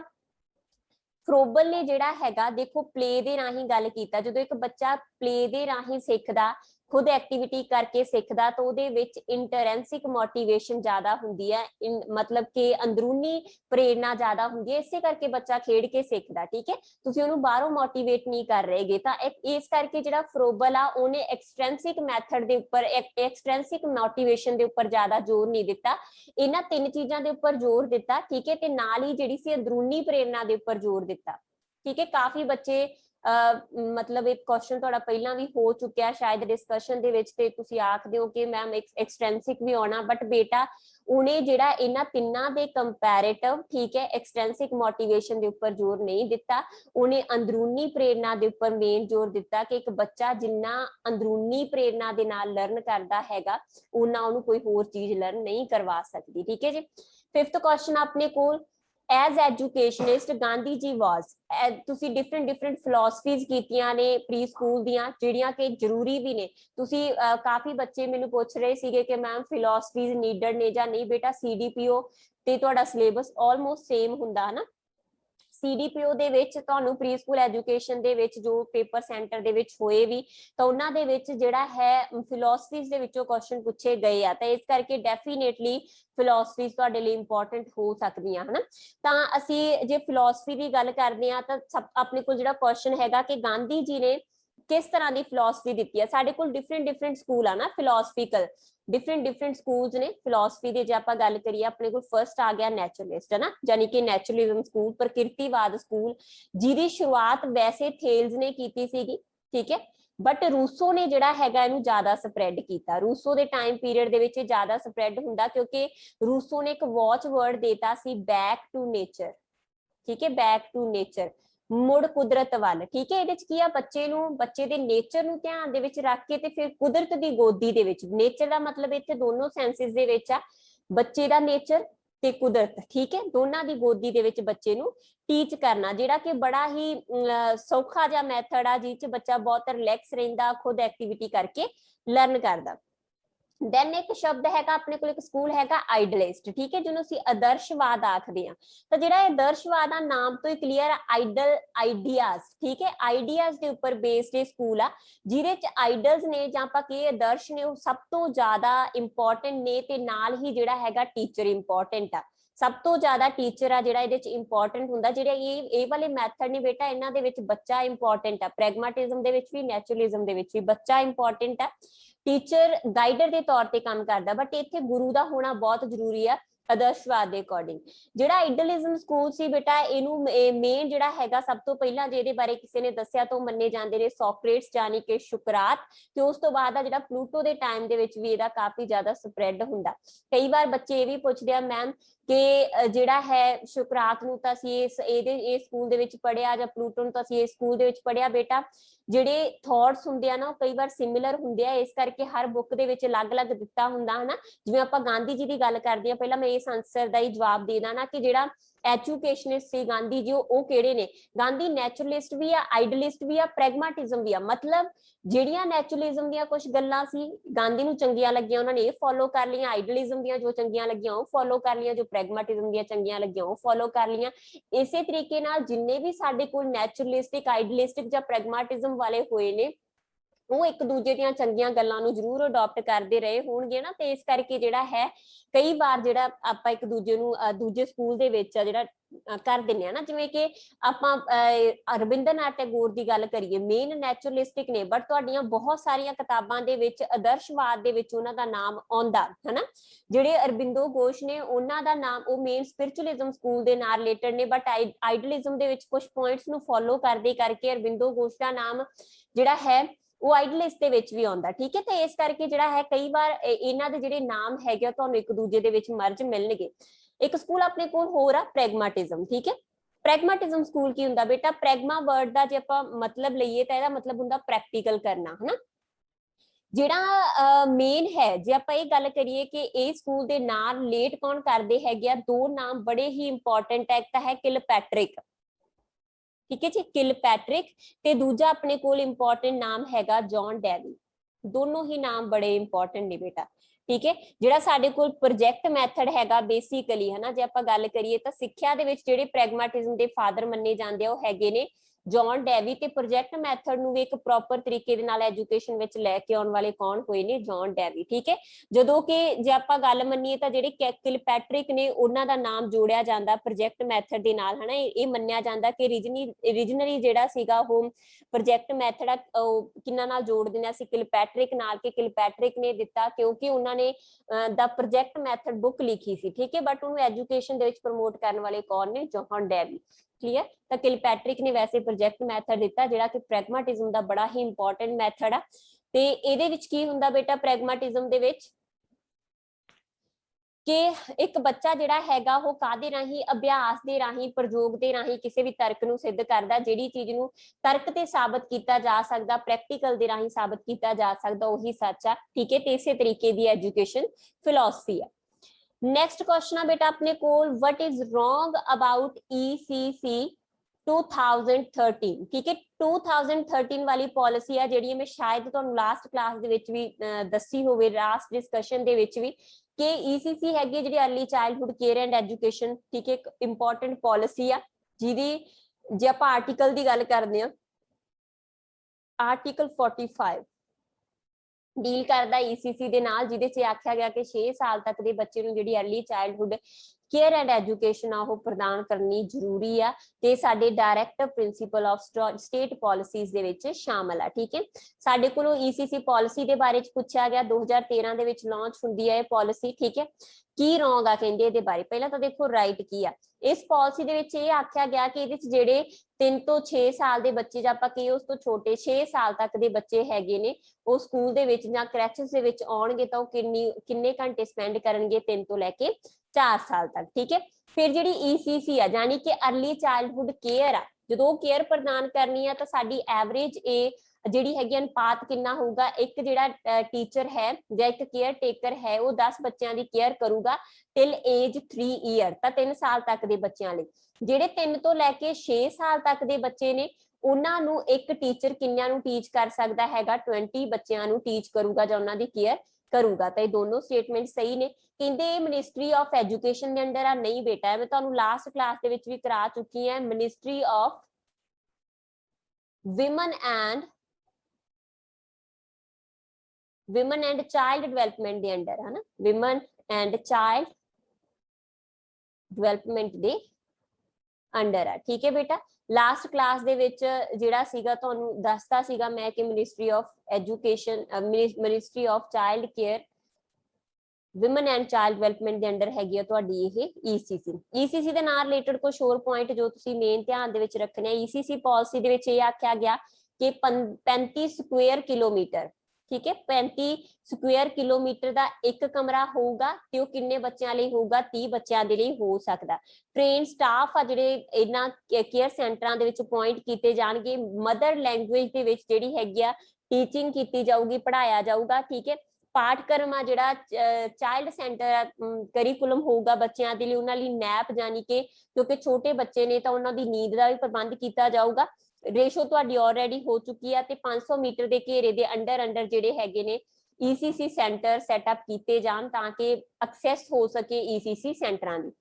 ਨੈਕਸਟ ਕੁਐਸਚਨ ਆ ਬੇਟਾ ਆਪਣੇ ਕੋਲ, what is not right about pre primary curriculum. ठीक है जी, प्री प्राइमरी करिकुलम के बारे की सही नहीं है। ठीक है, it should be imaginative, creative and holistic. बिल्कुल जिहड़ा पाठक्रम आ प्री प्राइमरी दा वो की होना चाहिए, इमेजिनेटिव होवे, कल्पनामई होवे, सृजनात्मक होवे ते संपूर्ण होवे, एक बच्चे का सर्वपक्षी विकास करता होवे, जिहड़ी कि राइट स्टेटमेंट आ। Idle activity time 15 to 20। बेटा ये बच्चों की जिहड़ी अटेंशन स्पैन हुंदी आ ना, वो सिर्फ ਵੱਧ ਤੋਂ ਵੱਧ 20 ਮਿੰਟ ਹੋ ਸਕਦੀ ਹੈ, ਤੇ ਇਸ ਕਰਕੇ ਸਾਡੀ ਐਕਟੀਵਿਟੀ ਆ ਜਿਹੜੀ ਉਹ 20 ਮਿੰਟ ਤੋਂ ਜ਼ਿਆਦਾ ਨਹੀਂ ਹੋਣੀ ਚਾਹੀਦੀ ਇੱਕ ਐਕਟੀਵਿਟੀ। ਫਿਰ ਮਦਰ ਟੰਗ ਦੇ ਵਿੱਚ ਇਹਨਾਂ ਬੱਚਿਆਂ ਨੂੰ ਟੀਚ ਕੀਤਾ ਜਾਵੇ, ਬਿਲਕੁਲ ਰਾਈਟ ਆ। ਇਹਨਾਂ ਨੂੰ ਕੰਪਿਊਟਰ ਕੋਡਿੰਗ नो, क्योंकि छोटा बच्चा वो तो हजे सिंपल कोडिंग नहीं कर सकता, तो कंप्यूटर कोडिंग तो ਉਹਦੇ ਲਈ बहुत दूर की गल आ ना, तो ਜਿਹੜਾ कंप्यूटर कोडिंग आ ਇਹਨਾਂ ਬੱਚਿਆਂ ਲਈ सूटेबल नहीं आ। ਅਸੀਂ ਇਹਨਾਂ ਦੀ ਜਿਹੜੀ ਕਰਿਕੂਲਮ ਆ ਉਹਦੇ ਚ ਇਹਨਾਂ ਨੂੰ ਸ਼ਾਮਲ नहीं करते। नैक्सट क्वेश्चन आ बेटा अपने कोल टॉय एज इज, केड़ी एज नू टॉय एज आख्या जांदा, तां अपने कोल जेड़ी एज है अर्ली चाइल्डहुड एज। ठीक है, ਜਦੋਂ कि बच्चा अर्ली चाइल्डहुड एज का की टाइम पीरियड हैगा बेटा 2 ਤੋਂ ਲੈ ਕੇ 6 ਸਾਲ तक, 2 ਤੋਂ ਲੈ ਕੇ 6 साल तक ਦਾ लेटर चाइल्डहुड ਦਾ पीरियड की है 6 ਤੋਂ ਲੈ ਕੇ 12 साल ਦਾ, ਤੇ 2 ਸਾਲ तक ਦਾ ਬਰਥ ਤੋਂ ਲੈ ਕੇ 2 ਸਾਲ तक ਦਾ ਕਿਹੜਾ ਹੈ ਆਪਣੇ ਕੋਲ ਇਨਫੈਂਸੀ। ਠੀਕ ਹੈ, ਮੈਂ ਸਾਰਿਆਂ ਬਾਰੇ ਥੋੜਾ ਐਲੈਬੋਰੇਟ ਤੁਹਾਨੂੰ ਕਰੂੰਗੀ। ਆਪਣੇ ਕੋਲ ਟॉय एज ਦਾ ਆਨਸਰ ਹੈਗਾ अर्ली चाइल्डहुड एज। ठीक है, ਜਿਹੜੀ अर्ली चाइल्डहुड एज है बेटा ਇਹਦੇ ਹੋਰ ਨਾਮ ਕੀ ਨੇ? ਪ੍ਰੀ ਗੈਂਗ एज ਆਖਦੇ ਆ ਅਸੀਂ ਇਹਨੂੰ, ਪ੍ਰੀ ਗੈਂਗ। ਪ੍ਰੀ ਗੈਂਗ ਕਿਉਂ ਆਖਦੇ ਆ? ਕਿਉਂਕਿ ਜਦੋਂ ਬੱਚਾ ਮੇਨ ਸਟ੍ਰੀਮ ਸਕੂਲ ਦੇ ਵਿੱਚ ਜਾਊਗਾ, ਯਾਨੀ ਕਿ ਜਦੋਂ 6 ਸਾਲ ਦਾ ਬੱਚਾ ਮੇਨ ਸਟ੍ਰੀਮ ਸਕੂਲ ਦੇ ਵਿੱਚ ਜਾਊਗਾ ਤਾਂ ਉਦੋਂ ਜਾ ਕੇ ਉਹ ਗੈਂਗ ਬਣਾਊਗਾ, ਆਪਣੀ ਗਰੁੱਪਿੰਗ ਕਰੂਗਾ ਆਪਦੇ ਪੀਅਰ ਗਰੁੱਪ ਦੇ ਨਾਲ, ਤਾਂ ਇਹ ਪ੍ਰੀ ਗੈਂਗ ਆ, ਯਾਨੀ ਕਿ ਉਸ ਤੋਂ ਪਹਿਲਾਂ ਦੀ ਅਵਸਥਾ। ਫਿਰ ਪ੍ਰੀ ਸਕੂਲ ਆ, ਬਿਲਕੁਲ ਰਾਈਟ, ਕਿਉਂਕਿ ਅਸੀਂ ਬਾਰ-ਬਾਰ ਰਿਪੀਟ ਕਰ ਰਹੇ ਹਾਂ ਕਿ 3 ਤੋਂ 6 ਸਾਲ ਦੇ ਬੱਚੇ ਦੀ ਪ੍ਰੀ ਸਕੂਲ ਦੀ ਉਮਰ ਆ। ਠੀਕ ਹੈ, प्लेवे स्कूल एज आ, प्लेवे प्लेवे स्कूल एज आ। ठीक है, प्लेवे स्कूल एज आ, प्ले एज इहनूं आखदे आ प्ले एज। ठीक है, कई बार उलझ जाते हैं बच्चे प्लेवे, क्योंकि प्लेवे स्कूलों के बच्चे जान लग जाते हैं। टॉय एज इस स्टेज का नाम आ। ठीक है, वोकैबलरी डिवेलपमेंट इस स्टेज का नाम आ, क्योंकि वोकैबलरी ਤੁਹਾਨੂੰ मैं पहला भी दसिया कि 6 साल तक बच्चा जी शब्दावली का भंडार इकट्ठा करता। ठीक है, क्वेश्चनिंग एज भी इसे का नाम आ। अर्ली चाइल्डहुड ਨੂੰ ਅਸੀਂ क्वेश्चनिंग एज प्रश्न काल भी आखਦੇ ਆ, क्योंकि बच्चे 'ਚ बड़ी क्यूरियोसिटी ਹੁੰਦੀ ਆ इस एज ਦੇ ਵਿੱਚ प्रश्न ਪੁੱਛਣ ਦੀ। ठीक है, ਜੇ ਆਪਾਂ ਪਿਆਜੇ ਉਹਨਾਂ ਦੇ ਅਕੋਰਡਿੰਗ ਗੱਲ ਕਰਦੇ ਆ ਤਾਂ ਪਿਆਜੇ ਨੇ ਜਿਹੜਾ 2 ਤੋਂ ਲੈ ਕੇ 7 ਸਾਲ ਦਾ ਪੀਰੀਅਡ ਉਹਨੂੰ ਪ੍ਰੀ ਆਪਰੇਸ਼ਨਲ ਦੇ ਵਿੱਚ ਰੱਖਿਆ, ਤਾਂ ਉਹ ਵੀ ਸਾਡੀ ਮੇਨ ਇਹੀ ਆਊਗੀ ਪੂਰਵ ਕਾਰਜਾਤਮਕ ਪ੍ਰੀ ਆਪਰੇਸ਼ਨਲ। ठीक है, प्री ऑपरेशनल, प्री ऑपरेशनल इस स्टेज नूं किने आख्या जी? प्याजे ने आख्या। ठीक है जी, तो ये सारियां चीजां इंपॉर्टेंट हो सकदियां। जे आपां शिशु काल दी गल करिए, ठीक है, शिशु काल दी गल करदे हां तां शिशु काल नूं किहड़े-किहड़े नामां दे नाल जाणिया जांदा हैगा बेटा? शिशु काल। ठीक है, मेन प्याजे ने इस स्टेज नूं सेंसरी मोटर स्टेज आख्या, क्योंकि 2 साल तक का जिहड़ा पीरियड आ उहने इस स्टेज दे विच काउंट कीता सी, सेंसरी मोटर स्टेज आख्या। एरिक्सन ने जिहड़ा हैगा 1.5 साल तक दे टाइम नूं हैगा ट्रस्ट वर्सेस मिसट्रस्ट दे विच रखिया, ट्रस्ट वर्सेस मिसट्रस्ट स्टेज। ठीक है, इस स्टेज नूं 1.5 साल तक दी स्टेज नूं ट्रस्ट वर्सेस मिसट्रस्ट, विश्वास बनाम अविश्वास की अवस्था दे विच रखिया। ठीक है जी, फ्राइड ने जिहड़ा एदा 1 साल है, जिहड़ा एदा 1 साल तक दी एज हैगी आ, ओनू ओरल स्टेज दे विच रखिया कि एक बच्चा मौखिक गतिविधियां दे राही लिबिडो हासिल करदा है ना। तो ये जिहड़ियां सारियां चीज़ां इंपॉर्टेंट ने। ते infancy period is the fastest period for physical development. ठीक है, फास्टेस्ट सब तो ज्यादा शरीरक विकास बच्चा इस स्टेज दे विच करदा इनफेंसी दे विच। क्यों? शरीरक विकास का मतलब की हुंदा बेटा? भजना दौड़ना है ना, एक बैड के उपर पे होने तो लैके एक झूले दे विच पे होने तो लैके एक बच्चा भजन का तुरंत तक का सफर तय करता। इनफेंसी यानी कि 2 साल तक एक नॉर्मल बच्चा 2 साल तक प्रॉपर भजन है ना, ये सारी एक्टिविटीज कर लग जाता। इस करके जिहड़ा है फिजिकल डिवेलपमेंट के पक्ष तो सब तो ज्यादा फास्टेस्ट स्टेज मनी जाती है इनफेंसी। 9th क्वेश्चन अपने को डिवेलपमेंट स्टार्ट्स फ्रॉम, डिवेलपमेंट कदों तो स्टार्ट होंदी है? तुहाडा पूरा कॉन्सेप्ट हो चुकिया है ना डिवेलपमेंट के बारे। तो डिवेलपमेंट कदों तो स्टार्ट हो जाती है बेटा? Most important question, prenatal stage. Prenatal stage की हुंदा? पूर्व जन्म अवस्था, वो 9 मंथ का पीरियड जो एक बच्चा मां के पेट दे विच हुंदा, तो 3 ट्राइमेस्टर का पीरियड आ, 3-3 मंथ का जो एक मदर का प्रेगनेंसी का पीरियड आ, तो 3 ट्राइमेस्टरां दे विच किवें डिवेलप करदा हैगा बच्चा है ना, वो तुसी प्रेगनेंसी एंड केयर वाले ਟੌਪਿਕ ਦੇ ਵਿੱਚ ਮੇਰੇ ਨਾਲ ਆਲਰੇਡੀ ਕਰ ਚੁੱਕੇ ਹੋ ਤਾਂ ਉਹ ਤੁਹਾਨੂੰ ਇੱਥੇ ਕਲੀਅਰ ਆ ਨਾ। ਬਟ ਪ੍ਰੀਨੇਟਲ ਦਾ ਮਤਲਬ ਕੀ ਹੈ ਕਿ ਇੱਕ ਬੱਚਾ ਜਿਹੜਾ ਹੈ ਆਪਣੀ ਡਿਵੈਲਪਮੈਂਟ ਹੈਗੀ ਆ ਜਿਹੜੀ ਉਹ ਕਿਹੜੇ ਸਟੇਜ ਤੋਂ ਸ਼ੁਰੂ ਕਰ ਦਿੰਦਾ ਹੈਗਾ, ਪ੍ਰੀਨੇਟਲ ਜਾਨੀ ਕਿ ਮਾਂ ਦੇ ਪੇਟ ਤੋਂ ਹੀ। ਨੈਕਸਟ ਕੁਐਸਚਨ ਆਪਣੇ ਕੋਲ, which of following theory best describes the Heinz dilemma। ਪਹਿਲਾਂ ਤਾਂ ਬੇਟਾ ਦੇਖੋ ਜਿਹੜੀ ਇਹ ਥਿਊਰੀ ਹੈ, ਠੀਕ ਹੈ, ਕਿਹਦੇ ਨਾਲ ਰਿਲੇਟ ਕਰਦੀ ਹੈਗੀ ਆ, ਮੋਰਲ ਡਿਵੈਲਪਮੈਂਟ ਦੀ ਥਿਊਰੀ ਆ। ਅਸੀਂ ਡਿਫਰੈਂਟ ਡਿਵੈਲਪਮੈਂਟ ਦੇ ਐਸਪੈਕਟ ਕੀਤੇ ਨੇ, ਤਾਂ ਸਾਡੇ ਲਈ ਜਿਹੜੀ ਮੇਨ ਹੈ ਹਨਾ, ਕਿਹੜੀ ਡਿਵੈਲਪਮੈਂਟ ਦੀ ਥਿਊਰੀ ਹੈਗੀ ਆ, ਮੋਰਲ ਡਿਵੈਲਪਮੈਂਟ। ਤੇ ਮੋਰਲ ਡਿਵੈਲਪਮੈਂਟ ਦੀ ਥਿਊਰੀ ਕਿਹਨੇ ਦਿੱਤੀ ਸੀਗੀ, ਕੋਲਬਰਗ ਨੇ। ਵੈਸੇ ਪਿਆਜੇ ਨੇ ਵੀ ਦਿੱਤੀ ਹੋਈ ਆ, ਠੀਕ ਹੈ, ਇਹ ਥੋੜਾ ਡੀਪ ਜਾਣਦੇ ਆ ਅਸੀਂ ਸਾਈਕੋਲੋਜੀ ਦੇ ਵਿੱਚ ਜਾਂ ਚਾਈਲਡ ਡਿਵੈਲਪਮੈਂਟ ਦੇ ਵਿੱਚ, ਤਾਂ ਪਿਆਜੇ ਨੇ ਵੀ ਦਿੱਤੀ ਹੋਈ ਹੈ। ਟੈਟ ਵਾਲੇ ਬੱਚਿਆਂ ਲਈ ਕਾਫੀ ਵਾਰ ਕੁਐਸਚਨ ਪੁੱਛਿਆ ਜਾਂਦਾ, ਬਟ ਤੁਹਾਡੇ ਲਈ ਜਿਹੜਾ ਹੈ ਇੱਥੇ ਕੁਐਸਚਨ ਉਹ ਕੋਲਬਰਗ ਦੇ ਨਾਲ ਰਿਲੇਟਡ ਹੀ ਆ। ਤਾਂ ਕੋਲਬਰਗ ਨੇ ਜਿਹੜੀ ਥਿਊਰੀ ਦਿੱਤੀ ਨੇਮ ਹੈ ਮੋਰਲ ਡਿਵੈਲਪਮੈਂਟ, ਠੀਕ ਹੈ, ਮੋਰਲ ਡਿਵੈਲਪਮੈਂਟ। ਹੁਣ ਕਾਫੀ ਬੱਚੇ ਇੱਥੇ ਡਿਬੇਟ ਕਰਨ ਲਈ ਐਵੇਂ ਵੀ ਆ ਜਾਣਗੇ ਕਿ ਮੈਮ ਪਿਆਜੇ ਨੇ ਤਾਂ ਕੋਗਨੈਟਿਵ ਦੀ ਥਿਊਰੀ ਦਿੱਤੀ ਆ, ਬਟ ਬੇਟਾ ਜਦੋਂ ਤੁਸੀਂ ਡੀਪ ਜਾਣਦੇ ਹੋ, ਠੀਕ ਹੈ, ਤਾਂ ਤੁਹਾਨੂੰ ਪਤਾ ਲੱਗਦਾ ਕਿ ਮੋਰਲ ਡਿਵੈਲਪਮੈਂਟ ਦੀ ਥਿਊਰੀ ਵੀ ਜਿਹੜੀ ਹੈਗੀ ਉਹ ਪਿਆਜੇ ਨੇ ਦਿੱਤੀ ਹੋਈ ਹੈ। ਤਾਂ ਕੋਲਬਰਗ ਦੀ ਜਿਹੜੀ ਥਿਊਰੀ ਦਾ ਨਾਮ ਹੈ ਮੋਰਲ ਡਿਵੈਲਪਮੈਂਟ, ਠੀਕ ਹੈ, ਉਹਨੇ ਮੇਨ ਸਟੱਡੀ ਕੀਤੀ ਸੀਗੀ ਹੀਨਜ਼ ਡੈਲਮਾ ਦੇ ਉੱਪਰ, ਠੀਕ ਹੈ। ਡੈਲਮਾ ਬੇਟਾ ਕੀ ਹੁੰਦਾ, ਮੈਂ ਦੋ ਟਰਮ ਹਮੇਸ਼ਾ ਕਲੀਅਰ ਕਰਦੀ ਹਾਂ ਜਦੋਂ ਵੀ ਮੈਂਟਲ ਡਿਵੈਲਪਮੈਂਟ ਸਾਡੇ ਕੋਲ ਮੈਂਟਲ ਡਿਵੈਲਪਮੈਂਟ ਦੀ ਗੱਲ ਆਉਂਦੀ ਆ, ਮੋਰਲ ਡਿਵੈਲਪਮੈਂਟ ਦੀ ਗੱਲ ਆਉਂਦੀ ਹੈ। ਡੈਲਮਾ ਕੀ ਹੁੰਦਾ, ਸਭ ਤੋਂ ਪਹਿਲਾਂ ਤਾਂ ਮੈਂ ਇਹ ਦੱਸਦਾ ਮੋਰਲ ਡਿਵੈਲਪਮੈਂਟ ਕੀ ਹੁੰਦੀ ਹੈ। ਮੋਰਲ ਡਿਵੈਲਪਮੈਂਟ ਹੁੰਦਾ ਜਦੋਂ ਤੁਸੀਂ ਰਾਈਟ ਤੇ ਰੋਂਗ ਦੇ ਵਿੱਚੋਂ ਡਿਸੀਜਨ ਲੈਣ ਜੋਗੇ ਹੋ ਜਾਂਦੇ ਹੋ ਨਾ, ਜੱਜਮੈਂਟ ਕਰ ਲੈਂਦੇ ਹੋ ਕੀ ਸਹੀ ਆ ਕੀ ਗਲਤ ਆ, ਤਾਂ ਉਹਨੂੰ ਅਸੀਂ ਆਖਦੇ ਹਾਂ ਮੋਰਲ ਡਿਵੈਲਪਮੈਂਟ, ਠੀਕ ਹੈ। ਤਾਂ ਡੈਲਮਾ ਕੀ ਹੁੰਦਾ, ਜਦੋਂ ਮੇਰੇ ਸਾਹਮਣੇ ਦੋ ਰਸਤੇ ਨੇ, ਕਾਰ ਰਸਤਾ ਤੇ ਮੈਂ ਦੋਨਾਂ ਦੇ ਵਿੱਚ ਉਲਝੀ ਹੋਈ ਆ, ਤੇ ਦੁਵਿਧਾ ਦੀ ਸਿਚੁਏਸ਼ਨ ਜਿੱਥੇ ਮੈਂ ਖੜੀ ਆ, ਜਿੱਥੇ ਮੈਂ ਕੋਈ ਡਿਸੀਜਨ ਨਹੀਂ ਲਿਆ, ਜਿੱਥੇ ਮੈਂ ਕੋਈ ਦਿਮਾਗ ਨਹੀਂ ਲਾਇਆ, ਸਿਰਫ ਸੋਚ ਰਹੀ ਹਾਂ ਹਾਏ ਕੀ ਕਰਾਂ, ਹਨਾ, ਇਹ ਉਹ ਸਿਚੁਏਸ਼ਨ ਆ, ਉਹ ਕੀ ਹੈ, ਦੁਵਿਧਾ, ਜਾਨੀ ਕਿ ਡੈਲੇਮਾ। ਇੱਕ ਹੁੰਦੀ ਹੈ ਆਪਣੇ ਕੋਲ ਮੋਰਲ ਰੀਜ਼ਨਿੰਗ, ਠੀਕ ਹੈ, ਮੋਰਲ ਰੀਜ਼ਨਿੰਗ ਬੇਟਾ ਜਦੋਂ ਮੈਂ ਆਪਣਾ ਦਿਮਾਗ ਲਾ ਕੇ, ਠੀਕ ਹੈ, ਸਹੀ ਤੇ ਗਲਤ ਦੇ ਵਿੱਚੋਂ ਜੱਜਮੈਂਟ ਕਰ ਲਈ ਨਾ, ਜਦੋਂ ਮੈਂ ਜੱਜਮੈਂਟ ਕਰ ਲਈ, ਠੀਕ ਹੈ, ਕਿ ਮੇਰੇ ਕੋਲ ਆਹ ਰਸਤਾ ਸੀ, ਮੈਂ ਵਿੱਚੋਂ ਆਹ ਰਸਤਾ ਅਡਾਪਟ ਕਰ ਲਿਆ, ਤੇ ਮੇਰੀ ਕੀ ਹੈ, ਮੋਰਲ ਰੀਜ਼ਨਿੰਗ, ਸਮਝ ਗਏ ਨਾ। ਤਾਂ ਜਿਹੜੀ ਦੁਵਿਧਾ ਦੀ ਕੰਡੀਸ਼ਨ ਆ ਉਹ ਤਾਂ ਹੈ ਡੈਲੇਮਾ, ਤੇ ਰੀਜ਼ਨਿੰਗ ਕੀ ਹੈਗੀ ਹੈ, ਜਦੋਂ ਮੈਂ ਉਹਨਾਂ ਦੇ ਵਿੱਚੋਂ ਫੈਸਲਾ ਲੈ ਲਿਆ, ਠੀਕ ਹੈ। ਤਾਂ ਇਹਨੂੰ ਬੈਸਟ ਕਿਹੜੀ ਥਿਊਰੀ ਦੇ ਵਿੱਚ ਡਿਸਕ੍ਰਾਈਬ ਕੀਤਾ ਗਿਆ ਹੈਗਾ, ਹੀਨਜ਼ ਡੈਲੇਮਾ ਨੂੰ, ਤਾਂ ਕੋਲਬਰਗ ਦੀ ਥਿਊਰੀ ਦੇ ਵਿੱਚ ਡਿਸਕ੍ਰਾਈਬ ਕੀਤਾ ਗਿਆ ਹੈ। ਕੋਲਬਰਗ ਦੀ ਜਿਹੜੀ ਥਿਊਰੀ ਹੈ ਬੇਟਾ, ਇਹਦੀਆਂ 3 ਲੈਵਲ ਨੇ, ਠੀਕ ਹੈ, 3 ਲੈਵਲ ਨੇ, ਤੇ ਹਰ ਇੱਕ ਲੈਵਲ ਦੇ ਉੱਪਰ ਜਿਹੜੀਆਂ ਹੈਗੀਆਂ 2-2 ਸਟੇਜਾਂ ਨੇ, ਤਾਂ ਟੋਟਲ 6 ਸਟੇजेस ਨੇ। ਤੁਹਾਡਾ ਇਹ ਸਾਰਾ ਹੋ ਚੁੱਕਿਆ ਮੇਰੇ ਨਾਲ ਕਲਾਸ ਦੇ ਵਿੱਚ, ਤਾਂ ਇਸ ਕਰਕੇ ਮੈਂ ਇਹਦੇ ਉੱਪਰ ਜ਼ਿਆਦਾ ਜਿਹੜਾ ਹੈ ਟਾਈਮ ਉਹ ਨਹੀਂ ਲਵਾਂਗੀ। ਨੈਕਸਟ ਕੁਐਸਚਨ ਆਪਣੇ ਕੋਲ, what is wrong about ICDS, most important question for anganwadi worker, है ना। वट इज, क्योंकि ICDC ਦੇ ਅੰਦਰ ਹੀ ਸਾਡੀਆਂ ਜਿਹੜੀਆਂ ਆਂਗਨਵਾੜੀਆਂ ਨੇ ਉਹ ਵਰਕ ਕਰ ਰਹੀਆਂ ਨੇ, ਠੀਕ ਹੈ। ਕੀ ਹੈ ਆਪਣੇ ਕੋਲ, integrated child development services scheme, ਠੀਕ ਹੈ। ਕਦੋਂ ਲਾਂਚ ਹੋਈ ਸੀ, 1975 ਦੇ ਵਿੱਚ, 2 ਅਕਤੂਬਰ 1975 ਨੂੰ ਲਾਂਚ ਕੀਤੀ ਗਈ ਸੀਗੀ।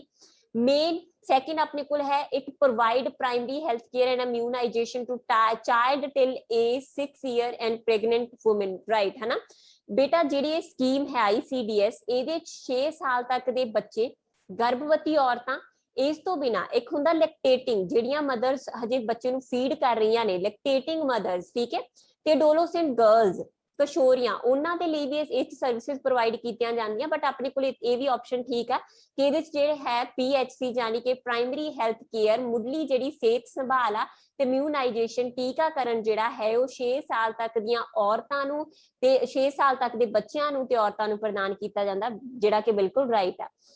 ਇਟ ਵਰਕਸ ਥਰੂ ਆਂਗਨਵਾੜੀ, ਇਹ ਵੀ ਬਿਲਕੁਲ ਰਾਈਟ ਹੈ। ਤਾਂ ਆਪਣੇ ਕੋਲ ਰੋਂਗ ਸਟੇਟਮੈਂਟ ਇੱਥੇ ਕਿਹੜੀ ਆ ਬੇਟਾ, ਇਟਸ ਸਟਾਫ ਟ੍ਰੇਨਡ CSW ਵੀ, ਤਾਂ ਇਹਦੇ ਸਟਾਫ ਨੂੰ ਜਿਹੜਾ ਹੈਗਾ CSW ਦੁਆਰਾ ਟ੍ਰੇਨ ਕੀਤਾ ਜਾਂਦਾ। ਨੋ ਬੇਟਾ, ਇਹਦਾ ਸਟਾਫ NIPPCD ਦੇ ਦੁਆਰਾ ਟ੍ਰੇਨ ਕੀਤਾ ਜਾਂਦਾ, ਜਿਹੜਾ ਕਿ ਤੁਸੀਂ ਮੇਰੇ ਨਾਲ ਚਾਈਲਡ ਕੇਅਰ ਚੈਪਟਰ ਦੇ ਵਿੱਚ ਕਰ ਚੁੱਕੇ ਹੋ, ਠੀਕ ਹੈ ਜੀ। ਦੈਨ ਨੈਕਸਟ ਹੈ ਬੇਟਾ ਆਪਣੇ ਕੋਲ ਨੈਸ਼ਨਲ ਕ੍ਰੈਚ ਸੇਵਾ ਇਜ਼ ਮੋਸਟ ਇੰਪੋਰਟੈਂਟ ਫॉर, ਰਾਸ਼ਟਰੀ ਕ੍ਰੈਚ ਸਕੀਮ ਕਿੰਨਾ ਦੇ ਲਈ ਮਹੱਤਵਪੂਰਨ ਆ। ਸਭ ਤੋਂ ਪਹਿਲਾਂ ਤਾਂ ਦੇਖੋ ਇਹਦਾ ਜਿਹੜਾ ਨਾਮ ਹੈ ਨੈਸ਼ਨਲ ਕ੍ਰੈਚ ਸਕੀਮ, ਇਹਦਾ 올ਡ ਨਾਮ ਜੇ ਆਪਾਂ ਗੱਲ ਕਰੀਏ ਤਾਂ ਉਹ ਸੀਗਾ ਰਾਜੀਵ ਗਾਂਧੀ ਕ੍ਰੈਚੇ ਪ੍ਰੋਗਰਾਮ, ਠੀਕ ਹੈ। ਆਲਮੋਸਟ 2006 ਦੇ ਅਰਾਊਂਡ ਆ ਜਿਹੜੀ ਸਕੀਮ ਲਾਂਚ ਹੋਈ ਸੀ। 2017 ਦੇ ਵਿੱਚ ਇਹਦਾ ਨਾਮ ਬਦਲ ਕੇ ਨੈਸ਼ਨਲ ਕ੍ਰੈਚ ਸੇਵਾ ਜਾਂ ਨੈਸ਼ਨਲ ਕ੍ਰੈਚ ਪ੍ਰੋਗਰਾਮ ਬਦਲ ਕਰ ਦਿੱਤਾ ਗਿਆ ਹਨਾ। ਤਾਂ ਇਹਦੇ ਵਿੱਚ ਇਸ ਪ੍ਰੋਗਰਾਮ ਦੇ ਅੰਡਰ ਜਿਹੜਾ ਹੈ 6 ਮੰਥ ਤੋਂ ਲੈ ਕੇ 6 ਸਾਲ ਤੱਕ ਦੇ ਬੱਚੇ ਨੂੰ ਕੇਅਰ ਪ੍ਰਦਾਨ ਕੀਤੀ ਜਾਂਦੀ ਹੈ। ਜੇ ਤੁਹਾਨੂੰ 6 ਮੰਥ ਨਹੀਂ ਦਿੱਤਾ, ਬਰਥ ਦਿੱਤਾ ਹੋਇਆ, ਠੀਕ ਹੈ, ਜੇ ਤਾਂ ਦੇਖੋ 6 ਮੰਥ ਦਿੱਤਾ ਆਪਸ਼ਨ ਦੇ ਵਿੱਚ, ਆਨਸਰ ਤੁਹਾਡਾ ਰਾਈਟ ਹੋਊਗਾ 6 ਮੰਥ। ਜੇ 6 ਮੰਥ ਨਹੀਂ ਹੈ ਤਾਂ ਬਰਥ ਵੀ ਤੁਹਾਡਾ ਆਪਸ਼ਨ ਆ ਜਿਹੜਾ ਉਹ ਠੀਕ ਹੋਊਗਾ, ਠੀਕ ਹੈ ਜੀ।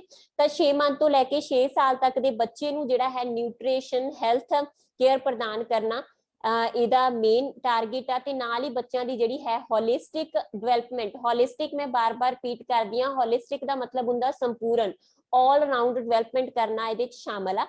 ਇਹਦੇ ਚ ਜਿਹੜਾ ਹੈ ਬੱਚਿਆਂ ਨੂੰ 26 ਦਿਨ ਕੇਅਰ ਪ੍ਰਦਾਨ ਕੀਤੀ ਜਾਂਦੀ ਹੈ। ਕਿੰਨੇ ਦਿਨ? 26 ਦਿਨ ਕੇਅਰ ਪ੍ਰਦਾਨ ਕੀਤੀ ਜਾਂਦੀ ਹੈ। 7.5 ਘੰਟੇ ਕੇਅਰ ਪ੍ਰਦਾਨ ਕੀਤੀ ਜਾਂਦੀ ਹੈ। ਤੇ ਨਾਲ ਹੀ ਜਿਹੜਾ ਇਹਦੇ ਚ ਹੈ 25 ਬੱਚਿਆਂ ਤੋਂ ਜ਼ਿਆਦਾ ਬੱਚੇ ਜਿਹੜੇ ਹੈਗੇ ਨੇ ਇੱਕ ਉਹਦੇ ਚ ਗਰੁੱਪ ਦੇ ਵਿੱਚ ਨਹੀਂ ਰੱਖੇ ਜਾਂਦੇ। 25 ਤੋਂ ਵੱਧ ਬੱਚੇ, ਵੱਧ ਤੋਂ ਵੱਧ ਜਾਨੀ ਕਿ ਇੱਕ ਕੇਅਰ ਸੈਂਟਰ ਦੇ ਵਿੱਚ ਕਿੰਨੇ ਬੱਚੇ ਹੋਣਗੇ? 25 ਬੱਚੇ ਇਹਦੇ ਅੰਡਰ ਹੋਣਗੇ। ਇਹ ਕਿਉਂ ਓਪਨ ਕੀਤਾ ਗਿਆ ਸੀ ਸਾਡੇ ਲਈ? ਇੱਥੇ ਇਹ ਆ ਕਿ ਕਿਉਂ, ਕਿੰਨਾ ਲਈ ਜ਼ਿਆਦਾ ਇੰਪੋਰਟੈਂਟ ਹੈ। ਤਾਂ ਬੇਟਾ ਜਿਹੜੀਆਂ ਵਰਕਿੰਗ ਵੂਮੈਨ ਸੀਗੀਆਂ ਉਹਨਾਂ ਨੂੰ ਸਪੋਰਟ ਕਰਨ ਦੇ ਲਈ ਪ੍ਰੋਗਰਾਮ ਨੂੰ ਲਾਂਚ ਕੀਤਾ ਗਿਆ ਕਿ ਉਹ ਬੇਫਿਕਰੀਆਂ ਹੋ ਕੇ ਆਪਣੇ ਕੰਮ ਦੇ ਉੱਪਰ ਜਾ ਸਕਣ, ਆਪਣੇ ਬੱਚਿਆਂ ਨੂੰ ਇਹਨਾਂ ਕ੍ਰੈਚੇ ਪ੍ਰੋਗਰਾਮ ਦੇ ਅੰਡਰ ਸਰਵਿਸਿਜ਼ ਪ੍ਰੋਵਾਈਡ ਕਰਾ ਕੇ, ਠੀਕ ਹੈ ਜੀ। ਨੈਕਸਟ ਕੁਐਸਚਨ ਆ ਬੇਟਾ ਆਪਣੇ ਕੋਲ, which of the following note right about UNCRC। ਤਾਂ UNCRC ਕੀ ਆ? ਸਭ ਤੋਂ ਪਹਿਲਾਂ ਤਾਂ ਹਨਾ ਇਹਦੀ ਫੁੱਲ ਫਾਰਮ ਦੀ ਗੱਲ ਕਰਦੇ ਆ ਤਾਂ ਆਪਣੇ ਤੋਂ ਵੈਸੇ ਹੀ ਪੁੱਛਿਆਗਾ ਕਿਹੜਾ ਗਲਤ, ਆਪਾਂ ਗਲਤ ਸਟੇਟਮੈਂਟ ਵੀ ਦੇਖਾਂਗੇ। ਪਹਿਲਾਂ UNCRC ਦੀ ਗੱਲ ਕਰੀਏ ਤਾਂ ਇੱਕ ਐਗਰੀਮੈਂਟ ਆ, ਕਿਹਦੇ ਨਾਲ ਰਿਲੇਟਡ ਆ? ਚਾਈਲਡ ਰਾਈਟਸ ਨੂੰ ਲੈ ਕੇ ਐਗਰੀਮੈਂਟ ਆ। ਤੁਹਾਡੇ ਬੇਟਾ ਮੈਂ ਰਿਪੀਟ ਕਰ ਦਵਾਂ, ਜਿਹੜਾ ਤੁਹਾਡਾ ਚਾਈਲਡ ਕੇਅਰ ਐਂਡ ਪ੍ਰੋਟੈਕਸ਼ਨ ਵਾਲਾ ਟੌਪਿਕ ਆ ਨਾ ਬੇਟਾ, ਉਹਦੇ ਚ ਤੁਹਾਡੀਆਂ ਪ੍ਰੋਟੈਕਸ਼ਨ ਦੇ ਵਿੱਚ ਰਾਈਟਸ ਹੀ ਨੇ, ਠੀਕ ਹੈ। ਤੁਸੀਂ ਜਿਹੜੀ ਬੱਚੇ ਨੂੰ ਪ੍ਰੋਟੈਕਸ਼ਨ ਦੇਣੀ ਆ ਉਹਦੇ ਲਈ ਤੁਹਾਡੇ ਕੋਲ ਕਿਹੜੇ ਰਾਈਟਸ ਨੇ, ਉਹ ਚ ਤੁਸੀਂ ਚਾਈਲਡ ਰਾਈਟਸ ਦੇ ਬਾਰੇ ਹੀ ਪੜ੍ਹਨਾ ਸੀ, ਠੀਕ ਹੈ। ਤਾਂ ਸਾਡੇ ਕੋਲ ਜਿਹੜਾ UNCRC ਆ ਚਾਈਲਡ ਰਾਈਟਸ ਨੂੰ ਲੈ ਕੇ ਇੱਕ ਬਹੁਤ ਵੱਡਾ ਐਗਰੀਮੈਂਟ ਸੀਗਾ, ਅੰਤਰਰਾਸ਼ਟਰੀ ਇੰਟਰਨੈਸ਼ਨਲ ਸਮਝੌਤਾ ਸੀ। UN ਦੇ ਨਾਮ ਤੋਂ ਕਲੀਅਰ ਆ, ਯੂਨਾਈਟਿਡ ਨੇਸ਼ਨ, ਠੀਕ ਹੈ, convention on rights of child, ਠੀਕ ਹੈ। CRC ਦਾ ਮਤਲਬ ਕੀ ਹੈਗਾ? Convention on rights of children, ਠੀਕ ਹੈ ਜੀ। ਇਹ ਜਿਹੜਾ ਸਮਝੌਤਾ ਹੋਇਆ ਸੀ ਇਹ ਨਿਊਯਾਰਕ ਦੇ ਵਿੱਚ ਹੋਇਆ ਸੀ 20 ਨਵੰਬਰ 1989 ਨੂੰ। ਕਿੱਥੇ ਹੋਇਆ ਬੇਟਾ? ਨਿਊਯਾਰਕ, ਅਮਰੀਕਾ ਦੇ ਵਿੱਚ, ਠੀਕ ਹੈ। 140 ਦੇਸ਼ਾਂ ਨੇ ਜਿਹੜਾ ਸੀਗਾ ਇਹਦੇ ਉੱਪਰ, ਇਸ ਟ੍ਰੈਟੀ ਦੇ ਉੱਪਰ, ਇਸ ਸਮਝੌਤੇ ਦੇ ਉੱਪਰ ਸਾਈਨ ਕੀਤੇ ਸੀਗੇ। ਸਭ ਤੋਂ ਪਹਿਲਾਂ ਮੈਂ ਜੇ ਗੱਲ ਕਰਾਂ, ਇੱਕ ਨਾਮ ਆ ਸਾਡੇ ਕੋਲ ਇਗਲੈਂਟਨੇ ਜੈਬ, ਹਨਾ। ਮੈਂ ਪਹਿਲਾਂ ਵੀ ਰਿਪੀਟ ਕਰ ਚੁੱਕੀ ਹਾਂ ਸ਼ਾਇਦ ਤੁਹਾਡੀ ਕਿਸੇ ਥਿਊਰੀ ਕਲਾਸ ਦੇ ਵਿੱਚ, ਹਨਾ। ਤਾਂ ਇਗਲੈਂਟਨ ਜਾਇਬ, ਜਿਨੇ ਕਿ ਸੇਵ ਦਾ ਚਿਲਡਰਨ ਆਰਗੇਨਾਈਜੇਸ਼ਨ ਤੁਸੀਂ ਸੁਣੀ ਹੋਗੀ, ਸੇਵ ਦਾ ਚਿਲਡਰਨ ਆਰਗੇਨਾਈਜੇਸ਼ਨ। ਸੇਵ ਦਾ ਚਿਲਡਰਨ ਆਰਗੇਨਾਈਜੇਸ਼ਨ ਬੇਟਾ ਬੱਚਿਆਂ ਦੇ ਰਾਈਟਸ ਨੂੰ ਲੈ ਕੇ ਕੰਮ ਕਰਦੀ ਆ, ਬੱਚਿਆਂ ਦੀ ਪ੍ਰੋਟੈਕਸ਼ਨ ਦੇ ਲਈ ਕੰਮ ਕਰਦੀ ਆ। ਤਾਂ ਉਹਦੇ ਵਿੱਚ ਜਿਹੜੇ ਸੀ ਬਾਲ ਅਧਿਕਾਰਾਂ ਦੀ ਘੋਸ਼ਣਾ ਕੀਤੀ ਸੀ ਜੈਬ ਨੇ ਸਭ ਤੋਂ ਪਹਿਲਾਂ, ਠੀਕ ਹੈ। ਉਸੇ ਜਿਹੜਾ ਹੈ ਉਸੇ ਦੇ ਬੇਸਡ ਉੱਪਰ ਹੀ UN ਨੇ 1959 ਦੇ ਵਿੱਚ ਜਿਹੜੀ ਸੀ ਘੋਸ਼ਣਾ ਕੀਤੀ ਸੀਗੀ ਸਾਡੇ ਚਿਲਡਰਨ ਰਾਈਟਸ ਨੂੰ ਲੈ ਕੇ, ਠੀਕ ਹੈ। ਤੇ ਉਸ ਤੋਂ ਬਾਅਦ ਜਿਹੜਾ ਹੈਗਾ ਫਾਈਨਲੀ ਇੱਕ ਕਨਵੈਨਸ਼ਨ ਦੇ ਵਿੱਚ ਇਹਨੂੰ ਸਾਡਾ ਸਮਝੌਤੇ ਦੇ ਤੌਰ ਤੇ ਸਵੀਕਾਰ ਕਰ ਲਿਆ ਗਿਆ 20 ਨਵੰਬਰ 1949 ਨੂੰ, ਠੀਕ ਹੈ ਜੀ। ਕਲੀਅਰ। ਤੇ ਜਿਹੜਾ UNCRC ਸੀ ਲਾਗੂ ਕਦੋਂ ਹੋਇਆ ਸੀ? 1990 ਈਸਵੀ ਦੇ ਵਿੱਚ, ਕਿਉਂਕਿ ਅਡਾਪਟ ਕਦੋਂ ਕੀਤਾ ਗਿਆ? 1989 ਦੇ ਵਿੱਚ, ਠੀਕ ਹੈ ਜੀ। ਇਹਨੂੰ ਮੇਨ ਧਿਆਨ ਦੇ ਵਿੱਚ ਰੱਖਿਓ। ਇੱਕ ਚੀਜ਼ ਹੋਰ ਧਿਆਨ ਦੇ ਵਿੱਚ ਰੱਖਿਓ, ਕਈ ਵਾਰੀ ਵੀ ਪੁੱਛ ਲਿਆ ਜਾਂਦਾ ਕਿ UNO ਦੀ ਸਥਾਪਨਾ ਕਦੋਂ ਹੋਈ ਹੈ? ਯੂਨਾਈਟਿਡ ਨੇਸ਼ਨ ਆਰਗੇਨਾਈਜੇਸ਼ਨ, ਠੀਕ ਹੈ। ਯੂਨਾਈਟਿਡ ਨੇਸ਼ਨ ਆਰਗੇਨਾਈਜੇਸ਼ਨ ਦੀ ਜਿਹੜੀ ਸਥਾਪਨਾ ਹੋਈ ਸੀ ਉਹ 24 ਅਕਤੂਬਰ ਨੂੰ ਹੋਈ ਹੈ, 24 ਅਕਤੂਬਰ 1945 ਨੂੰ। ਇਹਦਾ ਵੀ ਹੈੱਡਕੁਆਟਰ ਕਿੱਥੇ ਹੈਗਾ ਬੇਟਾ? ਨਿਊਯਾਰਕ ਦੇ ਵਿੱਚ, ਠੀਕ ਹੈ। ਤੇ ਇਹਨਾਂ ਚੋਂ ਵੀ ਕੁਐਸਚਨ ਪੁੱਛੇ ਜਾ ਸਕਦੇ ਆ। ਤਾਂ ਆਪਾਂ ਕਿੱਥੇ ਸੀ? UNCRC। ਤਾਂ 20 ਨਵੰਬਰ 1999 ਨੂੰ ਇਹ ਸਮਝੌਤਾ ਹੋਇਆ ਸੀਗਾ, ਕਲੀਅਰ। ਤੇ 90 ਦੇ ਵਿੱਚ ਇਹਨੂੰ ਲਾਗੂ ਕੀਤਾ ਗਿਆ। It's only secure education rights, ਇਹ ਗਲਤ ਆ। ਪਤਾ ਕੀ ਹੈ, ਦੇਖੋ ਇਹ ਸਿਰਫ ਐਜੂਕੇਸ਼ਨ ਰਾਈਟਸ ਨਹੀਂ ਪ੍ਰੋਟੈਕਟ ਕਰਦੀ, ਹੈ ਬੱਚੇ ਦਾ ਐਵਰੀ, ਠੀਕ ਹੈ। ਉਹਦੇ ਬੇਸ਼ੱਕ ਪੋਲੀਟੀਕਲ ਰਾਈਟ ਆ, ਉਹਦੇ ਸੋਸ਼ਲ ਰਾਈਟ ਆ, ਉਹਦੇ ਇਕਨੋਮਿਕ ਰਾਈਟ ਆ, ਉਹਦੇ ਐਜੂਕੇਸ਼ਨਲ ਰਾਈਟ ਆ, ਕਲਚਰ ਰਾਈਟ ਆ, ਹੈਲਥ ਰਾਈਟ ਆ, ਐਵਰੀ ਕੇਅਰ, ਐਵਰੀ ਪਰਸਪੈਕਟਿਵ, ਠੀਕ ਹੈ। ਇੱਕ ਬੱਚੇ ਦੀ ਡਿਵੈਲਪਮੈਂਟ ਦੇ ਹਰ ਇੱਕ ਪਰਸਪੈਕਟਿਵ ਤੋਂ ਜਿਹੜੀ ਉਹਨੂੰ ਕੇਅਰ ਚਾਹੀਦੀ ਆ, ਜੋ ਉਹਦੇ ਰਾਈਟ ਬਣਦੇ ਆ ਉਹਨਾਂ ਨੂੰ ਪ੍ਰੋਵਾਈਡ ਕਰਦੀ ਆ। ਸਿਰਫ ਐਜੂਕੇਸ਼ਨ ਓਨਲੀ ਲਾਉਣ ਕਰਕੇ ਸਾਡੀ ਇਹ ਸਟੇਟਮੈਂਟ ਆ ਜਿਹੜੀ ਇਹਦੇ ਲਈ ਸੂਟੇਬਲ ਨਹੀਂ ਆ। ਇਟਸ ਹੈਵ 4 ਕੋਰ ਪ੍ਰਿੰਸੀਪਲ, ਬਿਲਕੁਲ ਇਹਦੇ UNCRC ਦੇ 4 ਕੋਰ ਪ੍ਰਿੰਸੀਪਲ ਨੇ। ਕਿਹੜੇ ਕਿਹੜੇ ਨੇ? Four core principle. एक हैगा नॉन डिस्क्रिमिनेशन, यानी कि किसी नाल भी कोई भेदभाव नहीं किया जाएगा। दूजा हैगा best interest of the children, ठीक है, आर्टिकल 2 ये भी डिफरेंट डिफरेंट आर्टिकल ने, ये आर्टिकल 2 दे विच मेंशन है। दूजा जिहड़ा है कोर प्रिंसिपल वो बेस्ड हैगा best interest of the children, ठीक है, चाइल्ड चिल्ड्रन, तो आर्टिकल 3 दे विच आ। then third जिहड़ा हैगा इहदा कोर प्रिंसिपल बेस्ड हैगा right to survival and development, ठीक है, सुरक्षा दे लई विकास दे लई जो साडे राइट्स ने, ठीक है, वो राइट टू एजुकेशन हो सकदा, चाइल्ड केयर हो सकदा, कल्चरल एक्टिविटीज हो सकदा, एवरीथिंग। देन हैगा द व्यू ऑफ चाइल्ड, एक बच्चे दा जो व्यू है that is also very important, ठीक है, द व्यू ऑफ चाइल्ड, ठीक है। तो ये सारिया चीज़ां यानी कि एक बच्चे नूं की इनफॉर्मेशन आ वो की सोचदा, ਉਹਦੇ ਵਿਚਾਰਾਂ ਨੂੰ ਪ੍ਰਮਾਣਤਾ ਦੇਣੀ, ਇਹ ਸਾਰੀ ਚੀਜ਼ ਆ ਜਿਹੜੀ ਇੰਪੋਰਟੈਂਟ ਹੈ। ਤੁਹਾਨੂੰ ਕਲੀਅਰ ਹੋਣਾ ਕਿ ਚਾਈਲਡ ਕੇਅਰ ਨੰਬਰ ਕਿੰਨਾ ਹੈ ਜੀ ਆਪਣਾ, ਚਾਈਲਡ ਲਾਈਨ ਕਿੰਨੀ ਹੈਗੀ ਹੈ 1098 ਹੈ ਨਾ, ਇਹ ਵੀ ਤੁਹਾਨੂੰ ਹੋਪ ਸਭ ਨੂੰ ਕਲੀਅਰ ਹੋਏ।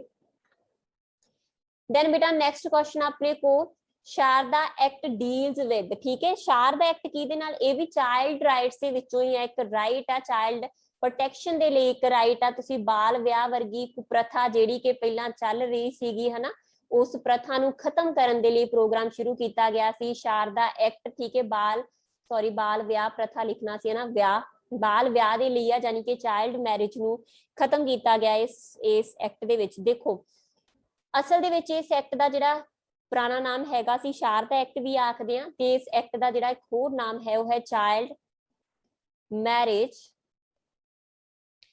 रिस्ट्रेंट एक्ट 1929 दे विच इह जिहड़ा सीगा शुरू होया सी, फिर 1979 दे विच इहदे विच सोध कीती गई सीगी, ठीक है। लागू ਇਹ 1930 ਦੇ ਵਿੱਚ ਹੋਇਆ ਸੀ, ਵੈਸੇ 1929 ਦੇ ਵਿੱਚ ਬਣ ਗਿਆ ਸੀ, ਫਿਰ 1979 ਦੇ ਵਿੱਚ ਇਹ ਸੋਧ ਕੀਤੀ ਗਈ ਤੇ ਲੇਟੈਸਟ ਜਿਹੜਾ ਹੈਗਾ 2006 ਦੇ ਵਿੱਚ ਇਹਦੇ ਵਿੱਚ ਸੋਧ ਕੀਤੀ ਗਈ ਆ ਤੇ ਇਸ ਐਕਟ ਦਾ ਫਿਰ ਨਾਮ ਵੀ ਬਦਲਿਆ ਗਿਆ PCMA, ਮਤਲਬ ਕਿ ਜਿਹੜਾ ਹੈ ਆਪਣੇ ਕੋਲ ਇੱਕ ਤਰੀਕੇ ਨਾਲ ਬੱਚਿਆਂ ਦੀ ਜਿਹੜੀ ਹੈਗੀ ਆ ਕੇਅਰ ਦੇ ਲਈ, ਠੀਕ ਹੈ। PCMA ਦਾ ਮਤਲਬ ਕੀ ਹੈ,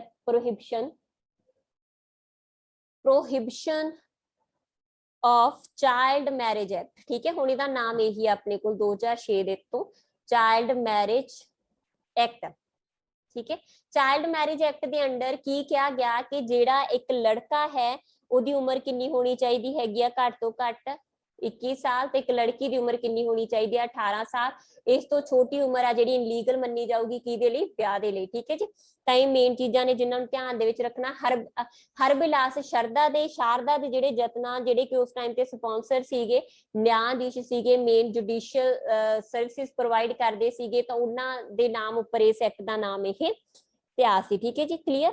ਤਾਂ ਮੇਨ ਆ, ਇਹਨੂੰ ਮੇਨ ਧਿਆਨ ਦੇ ਵਿੱਚ ਰੱਖੋ। ਇੱਕ ਚੀਜ਼ ਹੋਰ PCMA ਜਿਹੜਾ ਕਿ 2006 ਦੇ ਵਿੱਚ ਚੇਂਜ ਕੀਤਾ ਗਿਆ, ਆਪਾਂ ਕਿਹਾ ਨਾਮ, ਉਹਦੇ ਚ ਜੋ ਅਮੈਂਡਮੈਂਟ ਕੀਤੀ ਗਈ ਮੇਨ ਅਮੈਂਡਮੈਂਟ ਇਹ ਸੀਗੀ कि कानून जे कोई तोड़दा, जे छोटी उम्र दे विच विआह कीता जांदा तां उन्हां नूं 2 साल दी सज़ा होगी ते 1 लाख रुपए जुर्माना भी होगा, ठीक है जी। जिवें कि तुसीं पॉक्सो एक्ट दे विच सुणिया होना, पॉक्सो एक्ट बेटा मोस्ट इंपॉर्टेंट आ जदों भी तुसीं चाइल्ड केयर प्रोटेक्शन दी गल करोगे, पॉक्सो एक्ट नूं बिल्कुल ही नहीं छड्डना, ठीक है।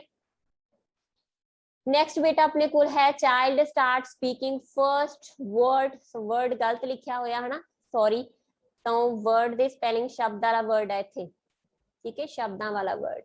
पहला जिहड़ा शब्द हैगा बच्चा कदों बोलदा हैगा, तां एक बच्चा जिहड़ा अपना पहला शब्द कदों बोलदा हैगा, एवरेज एज आ बेटा 10 तो लैके 14 साल, 14 मंथ, ठीक है। 10 महीने तो लैके 14 महीने दे विचकार एक बच्चा अपने पहले शब्द नूं बोलदा हैगा, और डिपेंड करदा एक बच्चे दे उपर कि 10 महीने दे विच बोलदा कि 11 महीने दे विच बोलदा कि 14 महीने दे विच बोलदा।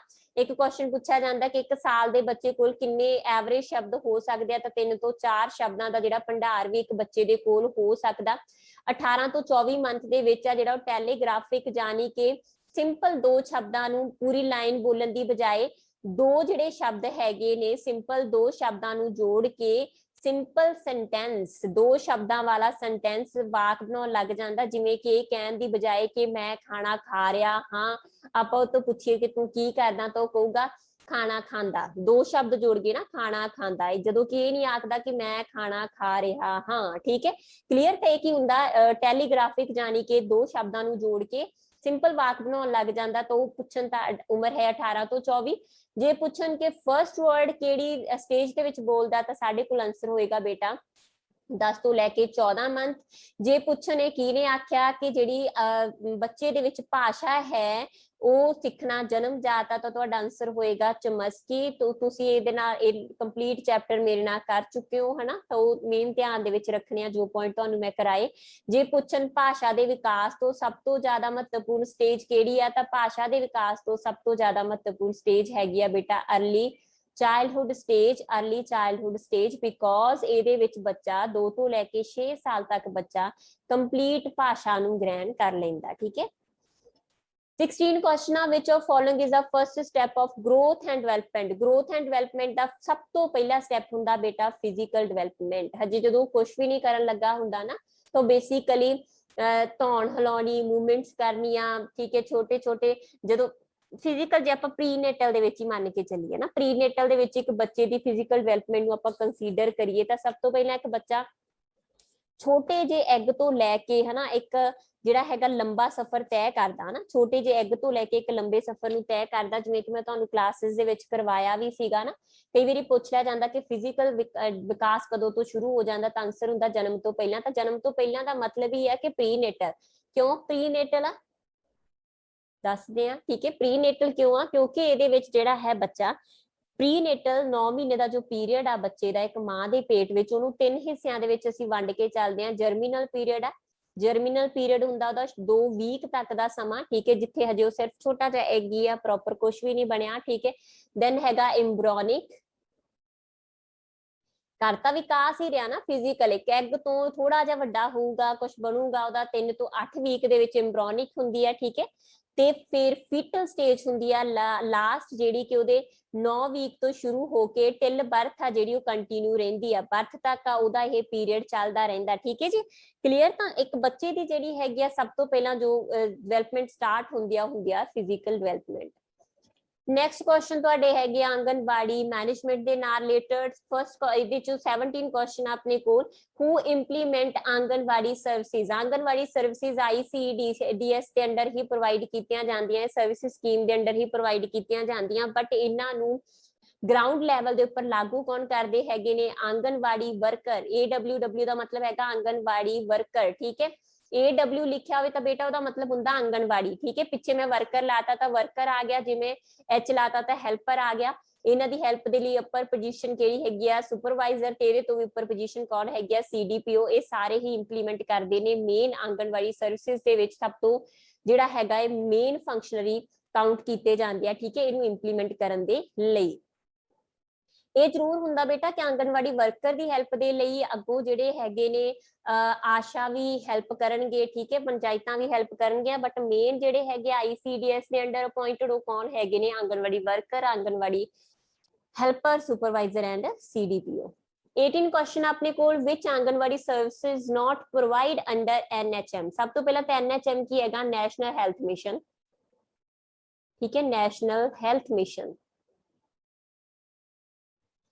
ਤਾਂ ਕਿਹੜੀ ਸਰਵਿਸਿਜ਼, ਇਹਦੇ ਚ ਤਾਂ ਬੇਸਿਕਲੀ 6 ਸਰਵਿਸਿਜ਼ ਪ੍ਰੋਵਾਈਡ ਕੀਤੀਆਂ ਜਾਂਦੀਆਂ ਜੋ ਮੈਂ ਤੁਹਾਨੂੰ ਕਲਾਸ ਵਿੱਚ ਕਰਵਾ ਚੁੱਕੀ ਆ। Nutrition, education, supplementary nutrition and health education, ਹਨਾ, ਡਿਫਰੈਂਟ। ਤਾਂ ਜਿਹੜੀਆਂ ਹੈਗੀਆਂ ਟੋਟਲ 6 ਨੇ, ਜਿਨ੍ਹਾਂ ਦੇ ਵਿੱਚੋਂ 4 ਇੱਥੇ ਦੱਸੀਆਂ ਹੋਈਆਂ। ਇੱਕ ਉਹ ਆ ਜਿਹੜੀ ਕਿ ਇਹਨਾਂ ਵਿੱਚੋਂ 3 ਸਰਵਿਸਿਜ਼ ਨੇ ਜਿਹੜੀਆਂ NHM ਦੇ ਅੰਡਰ ਆ, ਯਾਨੀ ਕਿ ਨੈਸ਼ਨਲ ਹੈਲਥ ਮਿਸ਼ਨ ਦੇ ਅੰਡਰ ਆ। ਕਿਹੜੀਆਂ ਟੀਕਾਕਰਨ। ਠੀਕ ਹੈ, ਟੀਕਾਕਰਨ NHM ਦੇ ਅੰਡਰ ਆ। ਹੈਲਥ ਚੈੱਕਅਪ, ਲਗਾਤਾਰ ਸਿਹਤ ਦਾ ਚੈੱਕਅਪ ਕਰਨਾ, ਇਹ ਵੀ ਹੈਲਥ ਮਿਸ਼ਨ ਦੇ ਅੰਡਰ ਆ। ਰੈਫਰਲ ਸਰਵਿਸਿਜ਼, ਜੇ ਬੱਚੇ ਨੂੰ ਕੋਈ ਸੀਰੀਅਸ ਪ੍ਰੋਬਲਮ ਆ ਤਾਂ ਉਹਨੂੰ ਰੈਫਰ ਕੀਤਾ ਜਾਊਗਾ ਪ੍ਰਾਇਮਰੀ ਹੈਲਥ ਕੇਅਰ ਦੇ ਅੰਡਰ, ਕਿਸੇ ਇੰਸਟੀਟਿਊਸ਼ਨ ਦੇ ਵਿੱਚ, ਕਿਸੇ ਹਸਪੀਟਲ ਦੇ ਵਿੱਚ, ਜਿੱਥੇ ਵੀ ਉਹਨੂੰ ਨੀਡਡ ਆ ਤਾਂ ਰੈਫਰਲ ਸਰਵਿਸਿਜ਼ ਪ੍ਰੋਵਾਈਡ ਕੀਤੀਆਂ ਜਾਂਦੀਆਂ। ਸਪਲੀਮੈਂਟਰੀ ਨਿਊਟ੍ਰੀਸ਼ਨ NHM ਦੇ ਅੰਡਰ ਨਹੀਂ ਪ੍ਰੋਵਾਈਡ ਕੀਤੀ ਜਾਂਦੀ। ਤਾਂ 3 ਜਿਹੜੀਆਂ ਸਰਵਿਸਿਜ਼ ਨੇ ਉਹ NHM ਦੇ ਅੰਡਰ ਪ੍ਰੋਵਾਈਡ ਕੀਤੀਆਂ ਜਾਂਦੀਆਂ, ਜਿਹੜੀਆਂ ਬਾਕੀ 3 ਨੇ ਉਹ NHM ਦੇ ਅੰਡਰ ਨਹੀਂ ਆਉਂਦੀਆਂ। Supplementary nutrition and health education, and pre school education. ठीक है, टोटल 6 सर्विस ने ਜਿਹੜੀਆਂ ICDS ਦੇ ਅੰਡਰ ਆਂਗਨਵਾੜੀ ਸਰਵਿਸਿਜ਼ ਦੇ ਪੈਕੇਜ ਦੇ ਵਿੱਚ ਸ਼ਾਮਲ ਨੇ। ਨੈਕਸਟ ਕੁਐਸਚਨ ਆਪਣੇ ਕੋਲ, ਹੂ ਗਾਈਡ ਆਸ਼ਾ ਐਂਡ ANM। ਠੀਕ ਹੈ ਜੀ, ANM ਨੂੰ ਤੇ ਆਸ਼ਾ ਨੂੰ ਕੌਣ ਗਾਈਡ ਕਰਦਾ ਹੈਗਾ ਬੇਟਾ? ਜਿਹੜੇ ਆਸ਼ਾ ਹੈਗੀਆਂ ਨੇ ਜਾਂ ਆਪਾਂ ਕਹੀਏ NHM ਹੈਗੇ ਨੇ, ਇਹਨਾਂ ਨੂੰ ਬੇਸਿਕਲੀ ਆਂਗਨਵਾੜੀ ਜਿਹੜੀਆਂ ਆਂਗਨਵਾੜੀ ਵਰਕਰ ਹੈਗੇ ਨੇ, ਠੀਕ ਹੈ, ਆਂਗਨਵਾੜੀ ਵਰਕਰਾਂ ਦੇ ਦੁਆਰਾ ਗਾਈਡ ਕੀਤਾ ਜਾਂਦਾ। ਤੇ ਆਂਗਨਵਾੜੀ ਵਰਕਰਾਂ ਨੂੰ ਕੌਣ ਗਾਈਡ ਕਰੂਗਾ? ਸੁਪਰਵਾਈਜ਼ਰ, ਜਿਹੜੇ ਉਹਦੇ ਦੇ ਉੱਪਰ ਤੁਸੀਂ ਜਾਣਾ ਹਨਾ। ਹੋਪ ਜਲਦੀ ਤੁਹਾਡਾ ਪੇਪਰ ਹੋਏ ਤੇ ਜਲਦੀ ਤੁਸੀਂ ਸਾਨੂੰ ਇਹ ਮੈਸੇਜ ਕਰੋ ਕਿ ਅਸੀਂ ਸਕਸੈਸਫੁਲੀ ਇਸ ਪੋਸਟ ਦੇ ਵਿੱਚ ਸ਼ਾਮਲ ਹੋ ਚੁੱਕੇ ਹਾਂ। ਸੀਟਾਂ ਬਹੁਤ ਘੱਟ ਆ ਬੇਟਾ, ਬਟ ਤੁਹਾਡੀ ਮਿਹਨਤ, ਜਿਹੜੇ ਬੱਚੇ ਮਿਹਨਤ ਕਰਨਗੇ ਉਹ ਡੈਫੀਨੇਟਲੀ ਇਸ ਪੋਜੀਸ਼ਨ ਨੂੰ ਹਾਸਲ ਕਰ ਸਕਣਗੇ ਹਨਾ। ਤੇ ਹੋਪ ਉਸ ਤੋਂ ਬਾਅਦ ਤੁਸੀਂ CDPO ਦੀ ਪੋਸਟ ਦੇ ਲਈ ਵੀ ਹਾਈ ਰੈਂਕ ਦੇ ਉੱਪਰ ਵੀ ਜਾ ਸਕੋ ਹਨਾ। ਤਾਂ ਸਾਡੀਆਂ ਬਲੇਸਿੰਗ ਤੁਹਾਡੇ ਨਾਲ ਨੇ। ਤਾਂ ਆਪਣੇ ਕੋਲ ਕੁਐਸਚਨ ਹੈਗਾ, ਹੂ ਗਾਈਡ ਆਸ਼ਾ ਐਂਡ ANM। ਤਾਂ ਆਸ਼ਾ ਤੇ ANM ਨੂੰ ਕੌਣ ਗਾਈਡ ਕਰਦਾ ਹੈਗਾ ਬੇਟਾ? ਆਂਗਨਵਾੜੀ ਵਰਕਰ। ਠੀਕ ਹੈ, ਇੱਥੇ ਮੈਂ ਥੋੜਾ ਜਿਹਾ ਦੱਸ ਦਵਾਂ। ਜਿਹੜੇ ਆਪਣੇ ਕੋਲ ਦੋ ਨਾਮ ਆਏ ਨੇ, ਇੱਕ ਆਪਣੇ ਕੋਲ ਆਇਆ ਹੈਗਾ ANM, ਠੀਕ ਹੈ, ਇੱਕ ਆਇਆ ਆਸ਼ਾ। ਕਈ ਵਾਰ ਫੁੱਲ ਫਾਰਮ ਪੁੱਛ ਲਈ ਜਾਂਦੀ ਹੈ। ਤਾਂ ANM ਕੌਣ ਹੈਗੇ ਨੇ? ANM ਦੀ ਫੁੱਲ ਫਾਰਮ ਆਪਣੇ ਕੋਲ ਹੈਗੀ ਆ ਆਕਸੀਲਰੀ ਨਰਸ ਮਿਡਵਾਈਫ। ਠੀਕ ਹੈ, ਨਰਸ ਮਿਡਵਾਈਫ।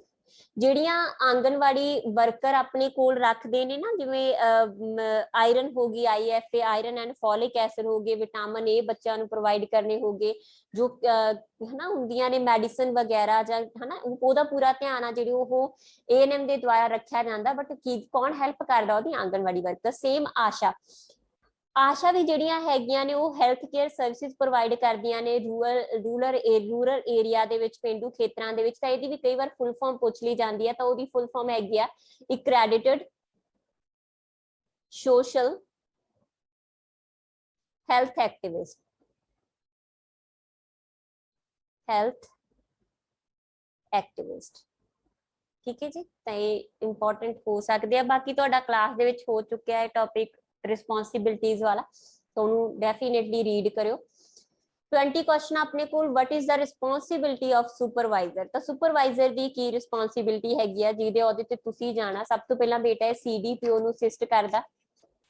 ਠੀਕ ਹੈ, ਤਾਂ CDPO ਨੂੰ ਅਸਿਸਟ ਕਰਦਾ ਹੈਗਾ ਮੇਨ ਆ ਹਾਇਰ ਅਹੁਦਾ, ਜਿਹਦੇ ਅੰਡਰ ਮੇਨ 40 ਤੋਂ 65 ਜਿਹੜੇ ਆਂਗਨਵਾੜੀ ਵਰਕਰ ਯਾਨੀ ਕਿ ਸੈਂਟਰ ਹੋ ਸਕਦੇ ਹੈਗੇ ਨੇ। ਮੇਨ ਕੰਮ ਕੀ ਹੈਗਾ ਇਹਦਾ? Check register of anganwadi. Natural ਜਿਹੜੀਆਂ ਆਂਗਨਵਾੜੀ ਸੁਪਰਵਾਈਜ਼ਰ ਦੇ ਨੀਚੇ ਨੇ ਉਹਨਾਂ ਦਾ ਪੂਰਾ ਰਿਕਾਰਡ ਚੈੱਕ ਕਰਨਾ, ਉਹਨਾਂ ਦਾ ਰਜਿਸਟਰ ਚੈੱਕ ਕਰਨਾ, ਉਹ ਕਿਵੇਂ ਵਰਕ ਕਰ ਰਹੇ ਹੈਗੇ ਇਹ ਚੈੱਕ ਕਰਨਾ ਮੇਨ ਕੰਮ ਹੈਗਾ ਸੁਪਰਵਾਈਜ਼ਰ ਦਾ। ਦੈਨ ਇਨਸਪੈਕਸ਼ਨ ਕਰਦੇ ਹੈਗੇ ਆ, ਐਨੀ ਟਾਈਮ ਨਿਰੀਖਣ ਕਰ ਸਕਦੇ ਆ, ਨਿਗਰਾਨੀ ਰੱਖ ਸਕਦੇ ਆ ਆਂਗਨਵਾੜੀ ਸੈਂਟਰਾਂ ਦੀ ਕਿ ਉੱਥੇ ਜਿਹੜੇ ਆਂਗਨਵਾੜੀ ਵਰਕਰ ਨੇ, ਹੈਲਪਰ ਨੇ, ਉਹ ਕਿਵੇਂ ਕੰਮ ਕਰ ਰਹੇ ਆ ਜਾਂ ਸਕੀਮਸ ਨੇ ਜਿਹੜੀਆਂ ਉਹ ਕਿਸ ਲੈਵਲ ਤੱਕ ਲਾਗੂ ਹੋ ਰਹੀਆਂ। ਤੇ ਨਾਲ ਹੀ ਐਡਵਾਈਸ ਕਰਦੇ ਹੈਗੇ ਆਂਗਨਵਾੜੀ ਵਰਕਰਾਂ ਨੂੰ। ਤਾਂ ਸਾਰੇ ਹੀ ਨੇ ਆਲ ਆਫ ਥੀਸ। ਠੀਕ ਹੈ ਜੀ, ਤਾਂ ਇਹ ਸੀ ਤੁਹਾਡੀ ਅੱਜ ਦੀ ਕਲਾਸ। ਹੋਪ ਤੁਹਾਡੇ ਲਈ ਸਾਡੀਆਂ ਕਲਾਸਿਸ ਹੈਲਪਫੁਲ ਹੋ ਰਹੀਆਂ ਹੋਣਗੀਆਂ। ਜੇ ਹੈਲਪਫੁਲ ਹੋ ਰਹੀਆਂ ਨੇ ਤਾਂ ਵੱਧ ਤੋਂ ਵੱਧ ਚੈਨਲ ਨੂੰ ਸ਼ੇਅਰ ਕਰੋ, ਸਬਸਕ੍ਰਾਈਬ ਕਰੋ ਤੇ ਬੈਲ ਆਈਕਨ ਨੂੰ ਜ਼ਰੂਰ ਦਬਾਓ ਤਾਂ ਕਿ ਤੁਹਾਨੂੰ ਜਿਹੜੀਆਂ ਨਵੀਆਂ ਵੀਡੀਓਜ਼ ਨੇ ਉਹਨਾਂ ਦਾ ਅਪਡੇਟ ਰਿਸੀਵ ਹੋ ਸਕੇ। Thank you so much.